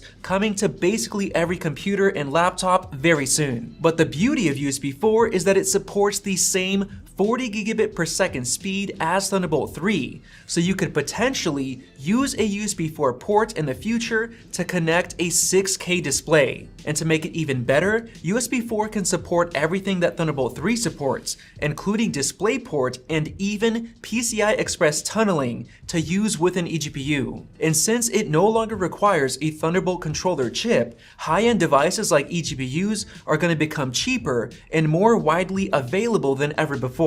But another important detail to know is that not all USB 4 ports and cables will be the same, since Intel is only requiring USB 4 cables to support a single 4K display, a minimum of 10 gigabits per second speed, and only 7.5 watts of power delivery, so be sure to buy the correct cable. But basically, USB 4 is the dream. You get support for very high 40 gigabit per second data transfer speeds and support for DisplayPort and PCI Express connections, but while being completely royalty-free and no longer requiring an Intel controller chip. Now let's finally move on to Thunderbolt 4, and the most surprising thing is that the maximum speed stays the same at up to 40 gigabits per second, but it still requires a Thunderbolt 4 controller chip and Intel certification, so it doesn't seem like a very good deal. It seems like most of the changes are oriented towards quality control. So let's take a look at a handy chart made by Intel. Starting from the top, Intel is requiring Thunderbolt 4 cables to support the full 40 gigabit per second speeds, so you no longer have to worry about buying the wrong cable on accident. Thunderbolt 4 accessories like docks can now finally have up to 4 ports. On top of that, Intel is also requiring Thunderbolt 4 cables to support 2 4K displays or one 8K display, support power delivery charging, support wake from sleep when using a Thunderbolt dock, support Intel VTD DMA protection, and support full PCI Express 32 gigabit per second transfer speeds. And that's basically it. The only real new feature is finally getting 4 Thunderbolt ports on a dock. Other than that, Intel is simply requiring every Thunderbolt 4 cable and device to support a higher standard of speeds and display support, so you won't get screwed by buying a cheap cable. And Intel also announced that their Tiger Lake line of CPUs will soon be the first to integrate Thunderbolt 4 and therefore not requiring a controller chip. But to be completely honest, all of those changes don't really matter to me or regular consumers like me, so I'm finding it hard to believe that manufacturers are gonna jump to support Thunderbolt 4 since the minimum requirements went up,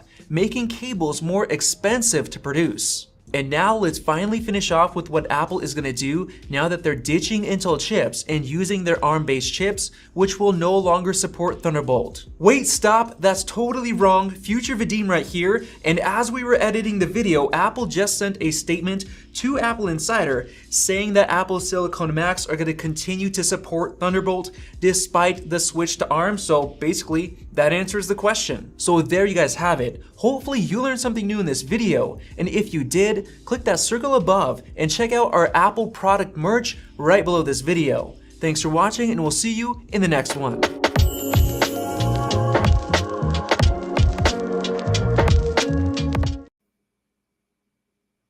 Oh, that is a slick hoodie. Yes, indeed. And this goes back to what I was saying, like the Firewire days, and they had the same problem in the early days of that, where if you didn't have the TI chipset, because there was a couple of companies that made Firewire cards to add to your machine, but all the music hardware, like my Yamaha mixer, only would work with the TI chipset Firewire. Right. Very specific. Yeah. And that is kind of a buzzkill. I'm glad that like they're at least starting to move away from that dependency, because you shouldn't have to be dependent on the chipset. Should be standard enough that like any device that's going to be Thunderbolt compatible shouldn't have to be exclusive to one chipset if there's other alternatives. Cirrus Logic at the time was making cost-efficient Firewire cards, but you wouldn't want to save the money to get one, because chances are anything you were buying, especially on the audio side, was requiring a very specific chipset. Yeah, and as you said, that was kind of audio specific too, where I'm sure there were cases where people would, other kinds of hardware, not audio specific, wouldn't have that issue necessarily. Yeah, and it is great to see that as far as the pipe goes, they've got a good pipe, a good amount of bandwidth going there. And I've been looking at some of these new Thunderbolt docks that have been coming out the last couple of months. They pop up in my YouTube, and some of these newer ones are so flexible. They, like you said, you can get like 4 additional ports to plug into, plus you can plug in the eGPU, which is a way of getting an external RTX card when you're dealing with a laptop and you can't cram this kind of power into that little shell, but you can buy an external card that you can hook up this way, and it's fast enough to utilize it. And that's where you need that throughput for sure. Yeah. Yeah, and to be able to go out to the display port, in the case of the new ones, 2 additional.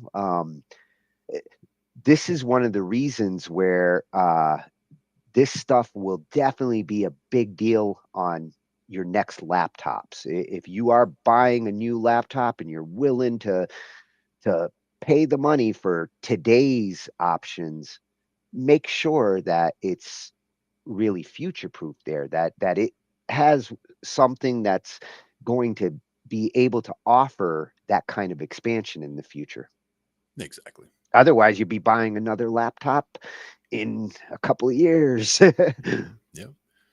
And laptops, they to me, laptops always had a shorter life cycle than desktop machines. Where in the tech world, in business, you would be getting rid of your laptop after every 2 years or so, getting another one. But with a desktop machine, you can get 3 or 4, maybe longer. But it depends on how quickly the operating systems go up as well. But being able to have something for a long time is important, and that's where future proofing is good. Yeah, yeah, and Stu Plays is asking us what's our take on the Valve Steam machine, which we were looking at earlier, and it better have one of these ports.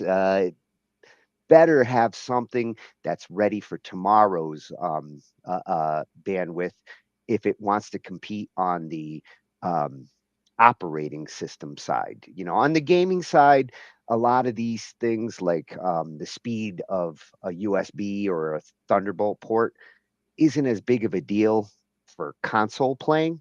Mhm. But part of the Steam machine's appeal is that it's meant to be a hybrid. It can be a desktop machine and it can be a console.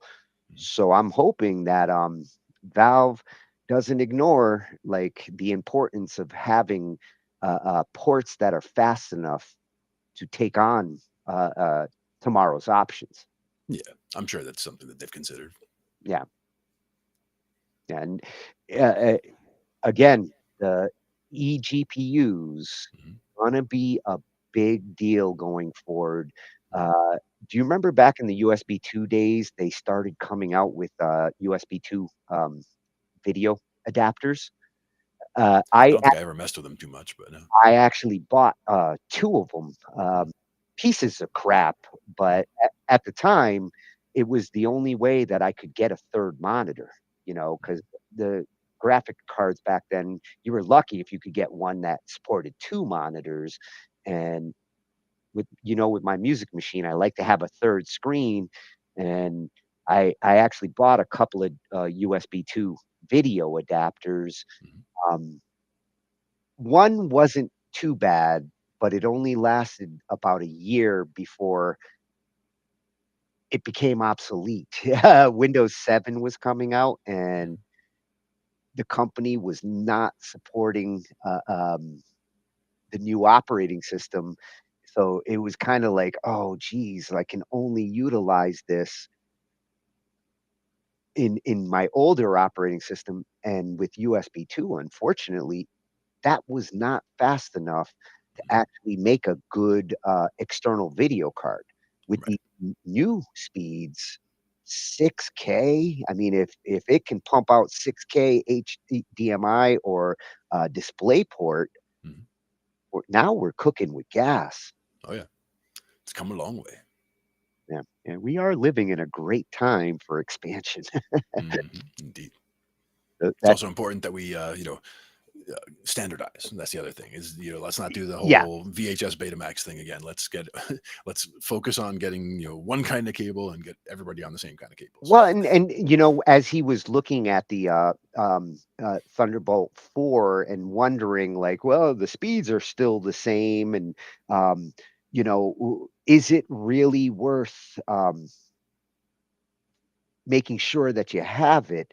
I think what Intel's trying to do there is to try to that quality control and that the making sure that the standards are met in such a way that we don't have Firewire all over again. Right. You don't want to be buying devices that support this technology. And I mean, Firewire didn't even last a decade. I bought all that crap in 2008, and by 2012, 13, that Yamaha digital mixer never got used to its full potential. Mhm. Yeah. And I can't plug it into anything I have now. good luck trying to get a computer with a FireWire on an operating system that's anything even close to recent.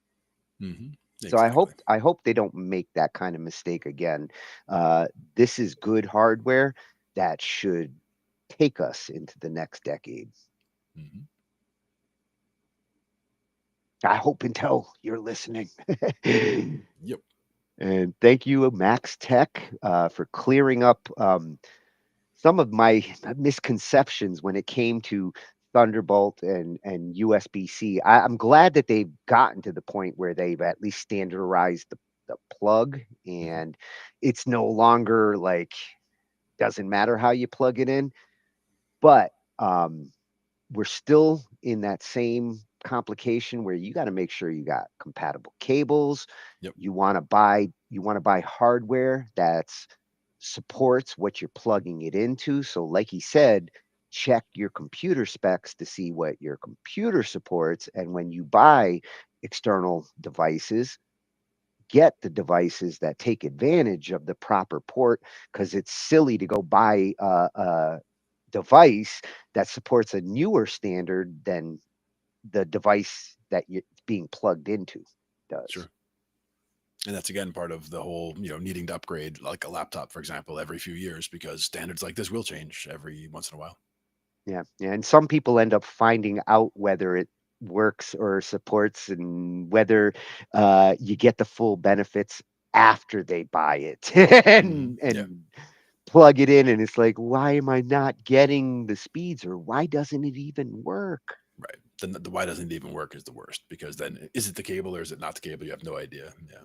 Yeah, well, and I took a look at these newer Thunderbolt cables, and they're not cheap. Apple's cable is $130. So you remember I used to bitch about the cost of monster cables.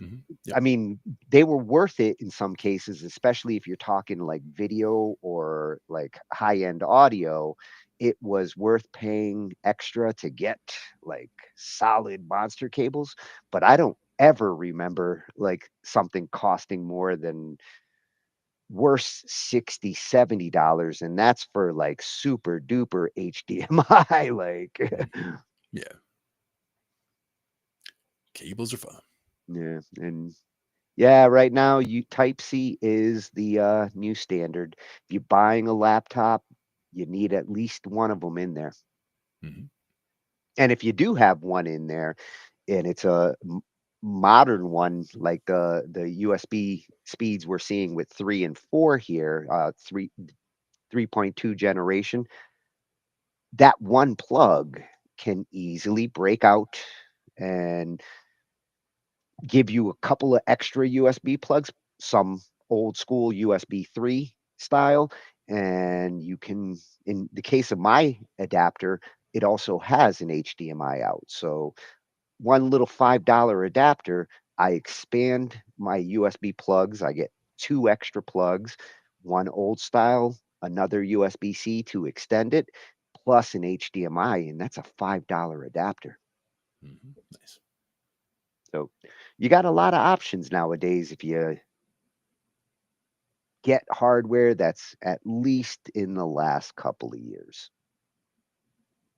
It's no longer worth buying a laptop from 2020 unless you're like really trying to save every penny you can. I To don't me, think it's old laptops, worth a laptop saving older 50, than $75 to go back that far. yeah, to me, a laptop older than 3 years old, I wouldn't even entertain the idea. Like, not only would I not buy it, but if somebody said, "Hey, I bought this laptop," and it's like, nope, bye, have fun with that.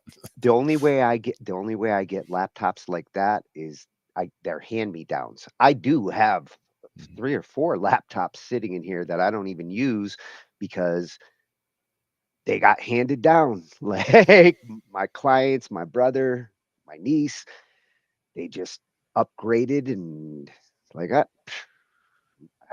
I'm not using it anymore, and rather than throw it out, I was like, I'll just put it over on the side.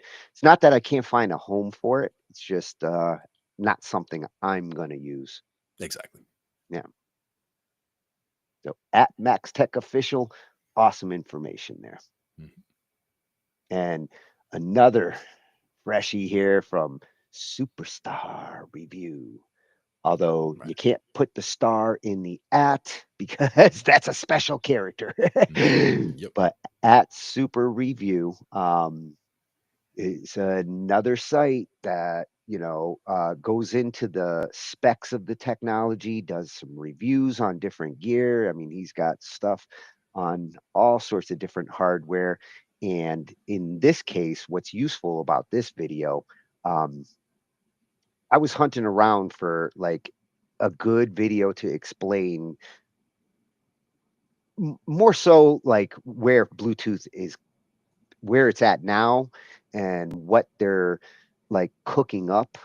Because between Bluetooth 3 to 4 to 5, the changes were not necessarily in your face. Most people don't even know whether they're using Bluetooth 4.2 or 5. Most people don't see the benefits of the advancements there, with the exception of with Bluetooth 5. You're starting to see headphones that can pair wirelessly and be wired in. And this particular headset, I can connect my Bluetooth to this laptop and I can connect wirelessly to this desktop and have two wireless sound sources coming at me at once. Not necessarily super useful, but for some people, that can be useful. For my brother, if he's in the middle of gaming with his Corsairs, he's got his gaming audio coming from the machine. If his phone rings, hit a button, answer the call, and be talking on the phone at the same time hearing his game. Having it, yeah. I had one at one point that would switch the audio source like that. Like if I was listening to music through the headphones and then a call came in, it would, I'd hit a button and it would switch the music off and switch into the call and then switch back when it was done. Yeah, and with the older Bluetooth standards, it was kind of one or the other, and you couldn't multi-pair. So like with his, he can pair it to his computer and pair it to his phone, and it will actually do both at the same time. Right. That can be useful if you've got like my situation here. I've got 4 different machines with Bluetooth. If I really wanted to, it's like having an audio switcher, the AB switch. So let's see where Bluetooth 6 is going. What's cool about this is he actually talks to some of the Bluetooth spec developers. All right. So Bluetooth 6 is a thing now, and headphones like these are starting to ship with it. But that got me wondering, what exactly does Bluetooth 6 mean for us as headphone enthusiasts? Well, hey folks, I'm Mark Ryan. This is Super Review. And of course, I dug into this question. I found a bunch of articles that kind of just regurgitate Bluetooth's official spec, and I even read the entire spec for myself. But all the jargon left me still wondering, what does this actually mean? In practical terms, is Bluetooth sound quality about to get better?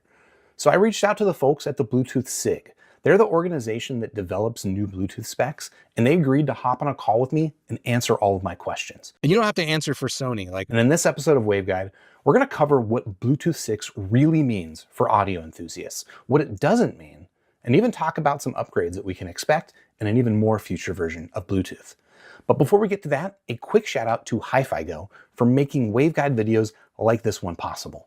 HiFiGo is the best place online to pick up personal audio gear, including headphones, IEMs, audio players, and even Bluetooth things. Their goal is to make sure that customers like us are 100% satisfied. And 100% is literally everything. If you want the latest hi-fi gear at ridiculously competitive prices, check out HiFiGo, linked in the description below. But first, let's talk about Bluetooth. All right, everyone kind of knows that Bluetooth is a compromise when it comes to sound quality. When you go from wired headphones to wireless, you get more conveniences, but there are compromises. And while Bluetooth can absolutely sound very good, it's not perfect. So does Bluetooth 6 change this? Well, there's a short answer and there's a long answer, but the short answer is kind of no, not really, but it depends on what you mean by sound quality. I think for most people who understand digital audio, The answer is usually audio compression. The people want lossless compression. In your average lossless music file, it has a bitrate between 0.5 to 2.5 megabits per second, which means for every second of music, you need Bluetooth bandwidth up to 2.5 megabits to stream that file from your phone to your Bluetooth headphones without interruptions. If you have less bandwidth than that, the music needs to be compressed even more, which typically results in throwing out some of the musical information. Now, it's not usually information that's obvious to hear with your ears, but it is objectively a compromised version of the music. And this is what a lot of people assume is the bottleneck for Bluetooth sound quality. But talking with the folks at Bluetooth, I was surprised that Bluetooth for years now has supported up to 3 megabits of bandwidth. And on paper, well, that sounds like it should be enough for the 2.5 megabits required for lossless music. But here's why it's actually not enough and why Bluetooth needs more bandwidth to support most lossless music files. That max 3 megabits per second bandwidth that Bluetooth has, which has been the case since Bluetooth 2, by the way, well, it's not what you might think it is. What you have to keep in mind is that that's Alfredo Perez. He's from Bluetooth Special Interest Group, or Bluetooth SIG as they call it. that is the number of bits that you can push from one end to the other. But these are all bits that part of them are dedicated to the application, like the audio use case, and part of those are also related to Bluetooth communication, overheads related to security, error checking, etc. So there's some level of data overhead that's required just to operate Bluetooth. So immediately you can cut that 3 megabit per second limit down to about 2.4 megabits is the actual bandwidth for data streaming. And beyond that, Bluetooth audio is actually limited to a profile called A2DP. Now, you don't need to know what A2DP is exactly, but for this conversation, you should know it's limited to 1.2 megabits per second. And that's in an ideal best case scenario. In the real world, where your Bluetooth device has to compete for airspace with other wireless products, not to mention physical barriers like walls and furniture, even that 1.2 megabits per second is more of an optimistic potential than a reality. Realistically, Bluetooth audio codecs aim for much lower bit rates. It's like NBA player Luka Doncic. He could probably hit a shot from full court in ideal conditions, but it'd be pretty silly if that was how he played basketball. Most of the time, he shoots much closer to the basket for better accuracy. And in the same way, Bluetooth audio codecs don't shoot for the full 1.2 megabits per second of bandwidth because it's not 100% reliable. I don't actually watch basketball. Did I get that reference right? So to get full lossless audio streaming over Bluetooth, we actually need more than 3 megabits of bandwidth. And Bluetooth 6 doesn't change this limit. It's still 3 megabits per second. But there is hope. While talking with Alfredo, he mentioned that a future update to Bluetooth is going to boost that bandwidth cap to 7.5 megabits. It's called internally for now high data throughput, and acronym HDT. HDT is actually going to introduce infrastructure and support to be able to increase the bit rate up to 7.5 megabits per second. And if we assume that Bluetooth's A2DP profile gets a similar boost, well, that should make streaming lossless music over Bluetooth trivial when it comes. As of this recording, it's at least a year away. Now, all that said, I don't actually think that lossless audio is going to make the difference that a lot of people are expecting, because I don't think that the current level of Bluetooth audio compression is really a problem that you can hear in most cases. For me, a much bigger issue is Bluetooth stability, little cutouts in the connection, blips in the audio. Those are things that I can actually hear. Or even latency, like when the sound plays a half second after the lips move in a video. I notice that.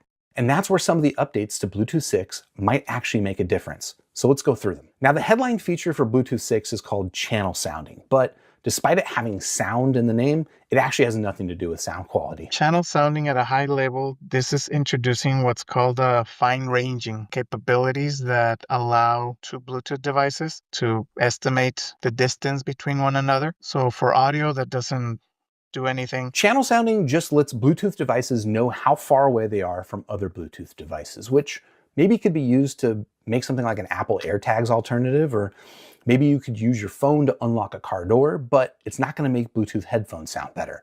Unless, I guess, you lost your headphones, in which case maybe channel sounding would let you find them and they'll sound better when you have them, but you get the point. And Bluetooth 6 also has updates to features called advertising, which are also not sound related. Advertising is basically communication before you've paired devices. Like when you're trying to pair a new headphone, The headphone advertises, hey, I'm a headphone looking to find a pair. My name is Sony XM6 and I like long walks on the beach. That's advertising. And yeah, these updates also will not make headphones sound better. But what might actually make a difference in sound quality are updates that are called, and I quote, Asynchronous Adaptation Layer Enhancement and Frame Space Update. Now, you don't need to know exactly how they work, because I certainly don't, but they are designed to improve stability of a Bluetooth signal and reduce latency, which, while maybe not the kind of sound quality improvement you might have been hoping for, I think are actually going to make a difference that you can hear.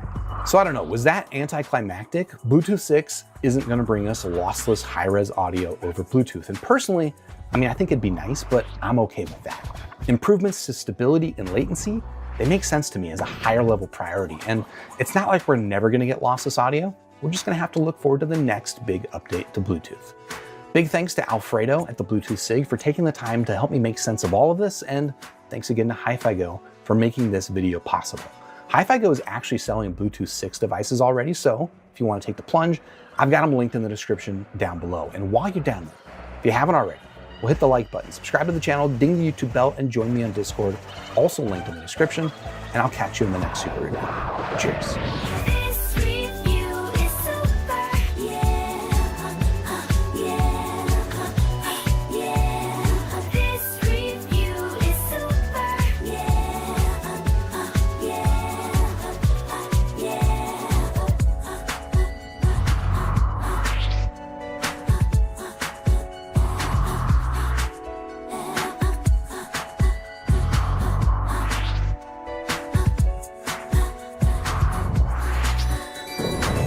Join with the force of reviews. We now have the tools to brave the misleading world of audio fools. Hey, this review is super, and so are you. Grab your headphones, sniff a graph, and share your thoughts in this pursuit. Let's get into the fish. Take a look, let's see how we're visiting. Yeah, we're up for feeling rich. You sound can resist. This review is super.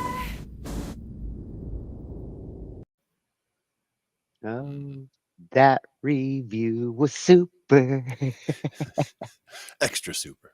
Oh, and Maha mentioned another technology by Sony, the LDAC, that has the potential for the best sound quality and has higher data rates, but being limited to Android devices. I mean, the beauty of Bluetooth is not so much in what we've gotten out of it or the performance, but as far as the standard goes, it really got adopted right from the beginning, universally. When it came out, there was this kind of saying, I think it was on Big Bang. Sheldon said, but it has Bluetooth and everything should have Bluetooth. And, we've kind of come to that mentality when it comes to like this wireless personal network that Bluetooth is. Unfortunately, what you get out of it has never completely lived up to the potential that we hope it would. Like, audio still, you hear the compression. It's nice that you can get Bluetooth speakers and you don't have to run wires around your living room like you used to. And as long as you're not worried so much about like timing and latency, which sometimes when you're watching a movie and you're using Bluetooth speakers and all of a sudden the lips aren't synchronized on the screen to the audio that you're hearing in your Bluetooth, that's why sometimes the technology, gets a bad rap in those cases. Super review. And it, in the case of like musicians who would like to utilize Bluetooth, whether it's for a controller or for wireless headphones, I don't even think Bluetooth 6 is gonna live up to that expectations. We will still be waiting 6.1, 6.2. Yep. Depends when, it also depends on what the bottleneck is or why, why the limit is where it is right now. Like if the limit is 3, there's a reason that it's at 3, and just raising it to 20 or something, it sounds good, but is it something that there's a technological reason why they can't do? Yeah. I think there are some obstacles that prevent them from being able to make it as fast as they want. And for what it was initially created for, it has managed to serve that purpose. Many people walk around with Bluetooth headsets paired to their phones and make phone calls and listen to music with it, and they're happy in general with, as long as they get some good ones. If you get cheap Bluetooth equipment, then the old adage, you get what you pay for. Yep. And you need to make sure, just like with the USB, that you have the right device that takes advantage of what it's pairing to, because your phone's stuck on Bluetooth 4.2 and you go buying those cool Bluetooth 5 earbuds, well, it's only going to go as good as 4.2 did. Which would probably still sound pretty good. If you're talking like microphone and hearing and the quality of the call, sometimes the people on the other end would beg to differ. True. I never liked phone calls in the first place, so I don't have to worry about it. Well, you can always make the excuse that my Bluetooth headset sounds like shit, so don't call me. Well, people know not to call me. My phone rings, there's a problem. I don't even have one. So I'm even more strict than you when it comes to that. So at Super Review, awesome review there. Another freshie added to our list of tech. Excellent. And for the last piece of technology, which is also wireless, but we've seen much more evolution with this wireless than we have with Bluetooth. And we are really starting to hit some sweet spots when it comes to Wi-Fi. A lot of people are still on Wi-Fi 5, or they're still using network adapters tied to Wi-Fi 5.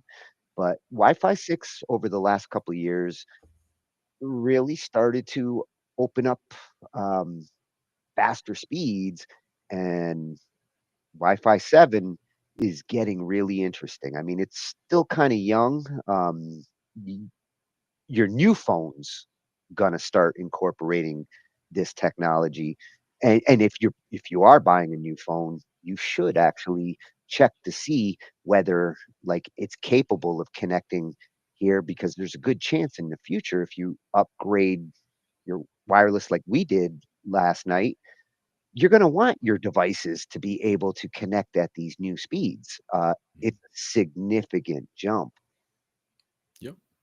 Got to stay on top of them when they come out. Yeah. Unfortunately, when you're talking early adapting, the perils and pitfalls that can come with that. And yay, I've got a Wi-Fi 7 router now. I don't have a laptop with a Wi-Fi 7 adapter. I could always get a USB adapter and see if that actually improves anything. But going forward with the way people upgrade phones, on a regular basis, I could see a time in the next couple of years where some of these devices will start to take advantage of this bandwidth that we have that we can't actually use. Yeah, and again, it comes down to what was available when they made the standards, and they tried to future-proof it as best they could, but they can only future-proof for so long. Yeah. Well, you remember in the early days of Wi-Fi when did you do the jump from B to E or to G? I mean, I never liked wireless in the first place. I hated laptops. Like in my yeah, home but scenario, I will in never your use laptops. field, But in the in field, I your had to use them field, at if work. you were using a laptop and going to work, like laptop was always a secondary computer, especially going to work. Whether your laptop was connecting to a B network or a G network, that that was a big deal to make sure that like you and if your equipment was stuck on that slower Wi-Fi, you would end up buying a USB adapter just because it was pathetically slow.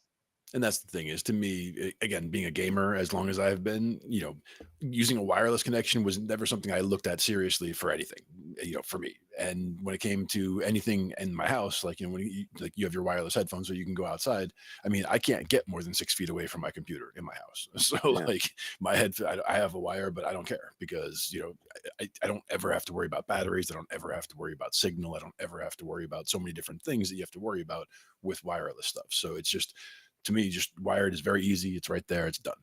And I never have to worry about it. But I do remember having to deal with a bunch of wireless stuff back in those days. And it was You've usually stuff with router positioning and things like that when it came to problems with people and their connections. Yeah, you've never accidentally pulled out your wired No. headphones from the computer. Nope. And I mean, I can literally go lie down in bed wearing these headphones, still plugged into the same computer because the computer is basically halfway between here and where I sleep. Yeah, yeah. Just don't run over your cable with your chair too much. That's the big one, yes. And that's why it's actually the spiral cable, so it's harder Yeah. to run over. So that's always helpful. Yeah, yeah. Well, and when I was doing wired headphones, I always got an extension cable and really didn't care if my headphone had a long cable. I Yep. rather have an extension cable that, oops, if I screwed that up, it's cheaper to replace and And that's I what I've done can for a while here get too. it in like 20 feet version. And I did that at one point here. But if I wanted to wear these headphones to go make coffee all the way over there, then I need the extension cable. So that's what I did at one point. But that would be what I would always run over then. So I would run over the extension cable and then it would start like, oh, now I can only sometimes hear out of this ear. And then I feel like you'll move the cable around. Oh, now it's back. It's like, yeah, that's annoying as anything. So as soon as the cable starts going bad like that, it's gone because I don't want to deal with intermittent stuff like that. Yeah, yeah. One thing I can say when it comes to this Wi-Fi, at least the last couple of generations on the gaming side, because my brother's a hardcore gamer and latency and connection for him is absolute priority. Between the Wi-Fi 6 Axe router that we replaced last night with this Wi-Fi 7, he doesn't actually wire in. He hasn't since we moved here, which I was surprised. I'm like, he sits right next to the router.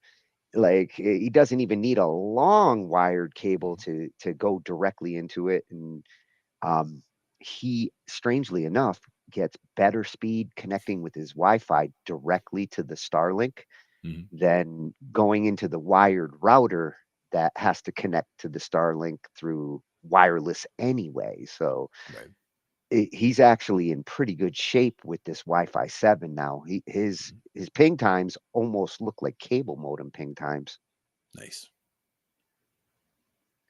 So for this last video, we're getting it from the Ultimate Tech Hub. At Ultimate Tech Hub, I was like, yes, this is definitely a perfect channel for us because Ultimate Tech Hub is where I want to hang. And looking at like the things he's reviewing here, I've gone through all of these conversations, Nice. especially on the VPN stuff.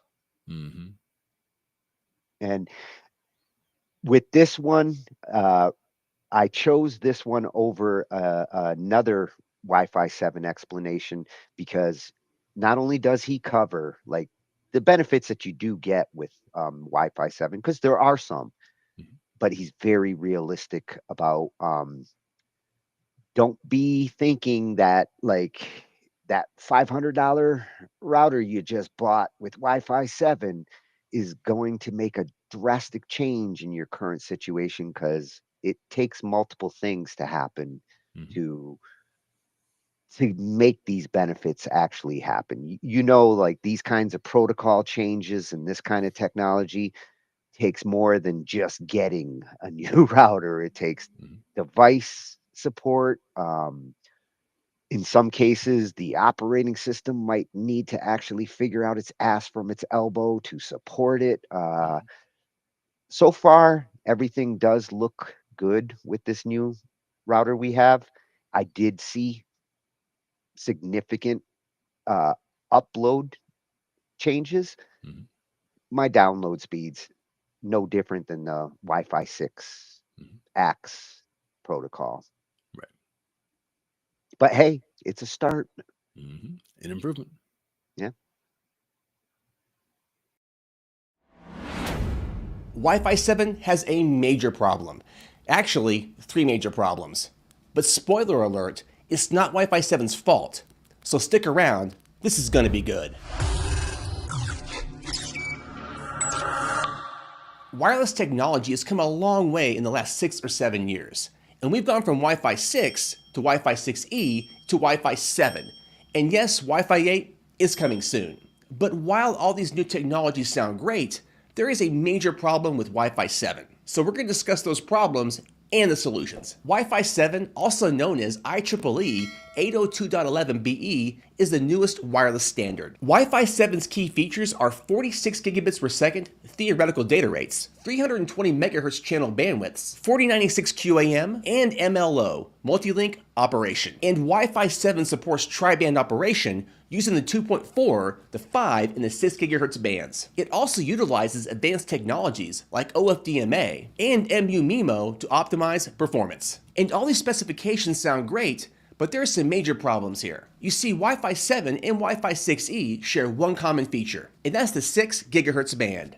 This band has higher speeds and lower latency than the 2.4 and the 5 gigahertz bands. And on paper, this does sound great, but in reality, there are 3 major problems with this new band. The first problem is probably the biggest issue, and that's connecting to this new band. What these router companies will not tell you is that most, if not all, your devices will not connect to the faster band. If your smartphones, TVs, laptops, tablets, gaming consoles, and IoT devices are over 3 years old, then you will not be able to connect to this band.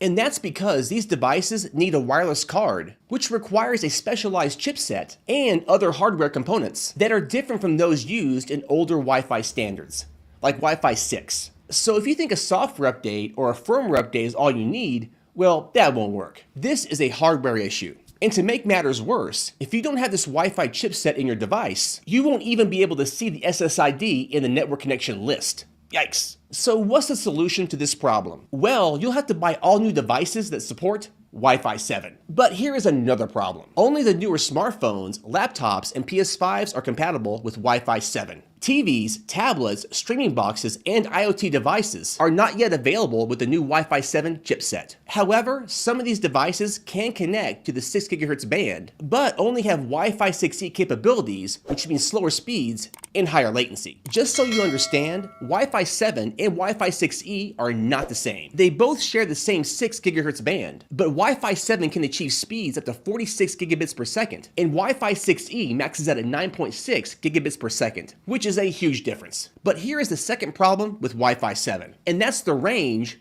of the 6 GHz band. Even if you are able to connect to the brand new 6 GHz band, you'll need to be very close to the router. In my testing, I found 50 feet to be the max distance, and that's with direct line of sight to the router, which means no walls. Just to be clear, this new band does not go through floors or walls without suffering major interference or complete signal loss. So what's the solution? Make sure your router is in the middle of the home and stay close to it with a direct line of sight. However, this is probably not feasible for most homes, and it all depends upon your network setup. And that brings us to the third problem of Wi-Fi 7.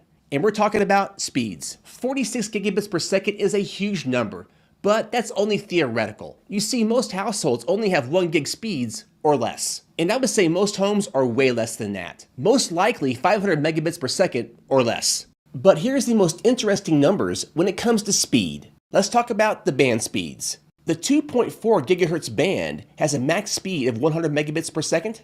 The 5 gigahertz band has max speeds of 1 gig, and the 6 gigahertz band has a max speed of 2 gigs. So if you have a Wi-Fi 7 laptop connected to a Wi-Fi 7 router at close range, and you're connected to the 6 gigahertz band, you will only get your max ISP speeds of 1 gig or less, unless you have a multi-gig plan, which most people don't have. So what's the solution?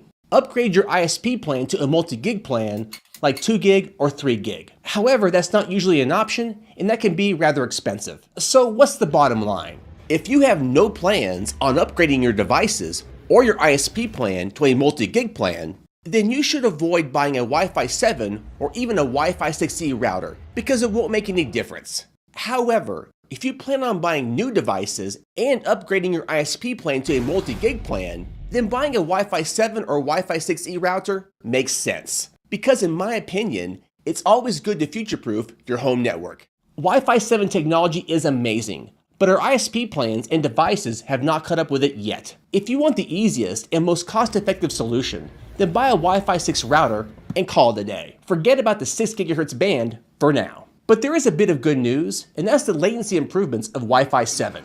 If you're a gamer or you stream 4K or 8K, then Wi-Fi 7 will minimize your latency. However, if you're really serious about gaming or streaming 4K, then you should use a wired connection. Wired is faster, more secure, and more reliable. Just saying. Wi-Fi 7 is amazing, but the world isn't quite ready for it yet. I'm Michael Scott. Thanks for watching. Oh, again, I got smacked in the face. Just like that. Yeah, and serious gamers, wired connections. I mean, that's just something that's always been, and I know that there will be a time when that will change, but for me, it just makes no sense to go off of a wired connection. Yeah, I agree with Michael that, if you are hardcore, the wired has always been like even though my router is upstairs, I have a long ass cable going down to my switches down here. Yep. Because the majority of the machines here, there's only one of them that I will occasionally connect to the Starlink to check whether there's a problem with the router. Yeah. Which is good to have that option. So yeah. Yeah. And there is difference in speed for me, like going wirelessly. Yeah. So yeah, But another tech night where we go heavy on the tech side.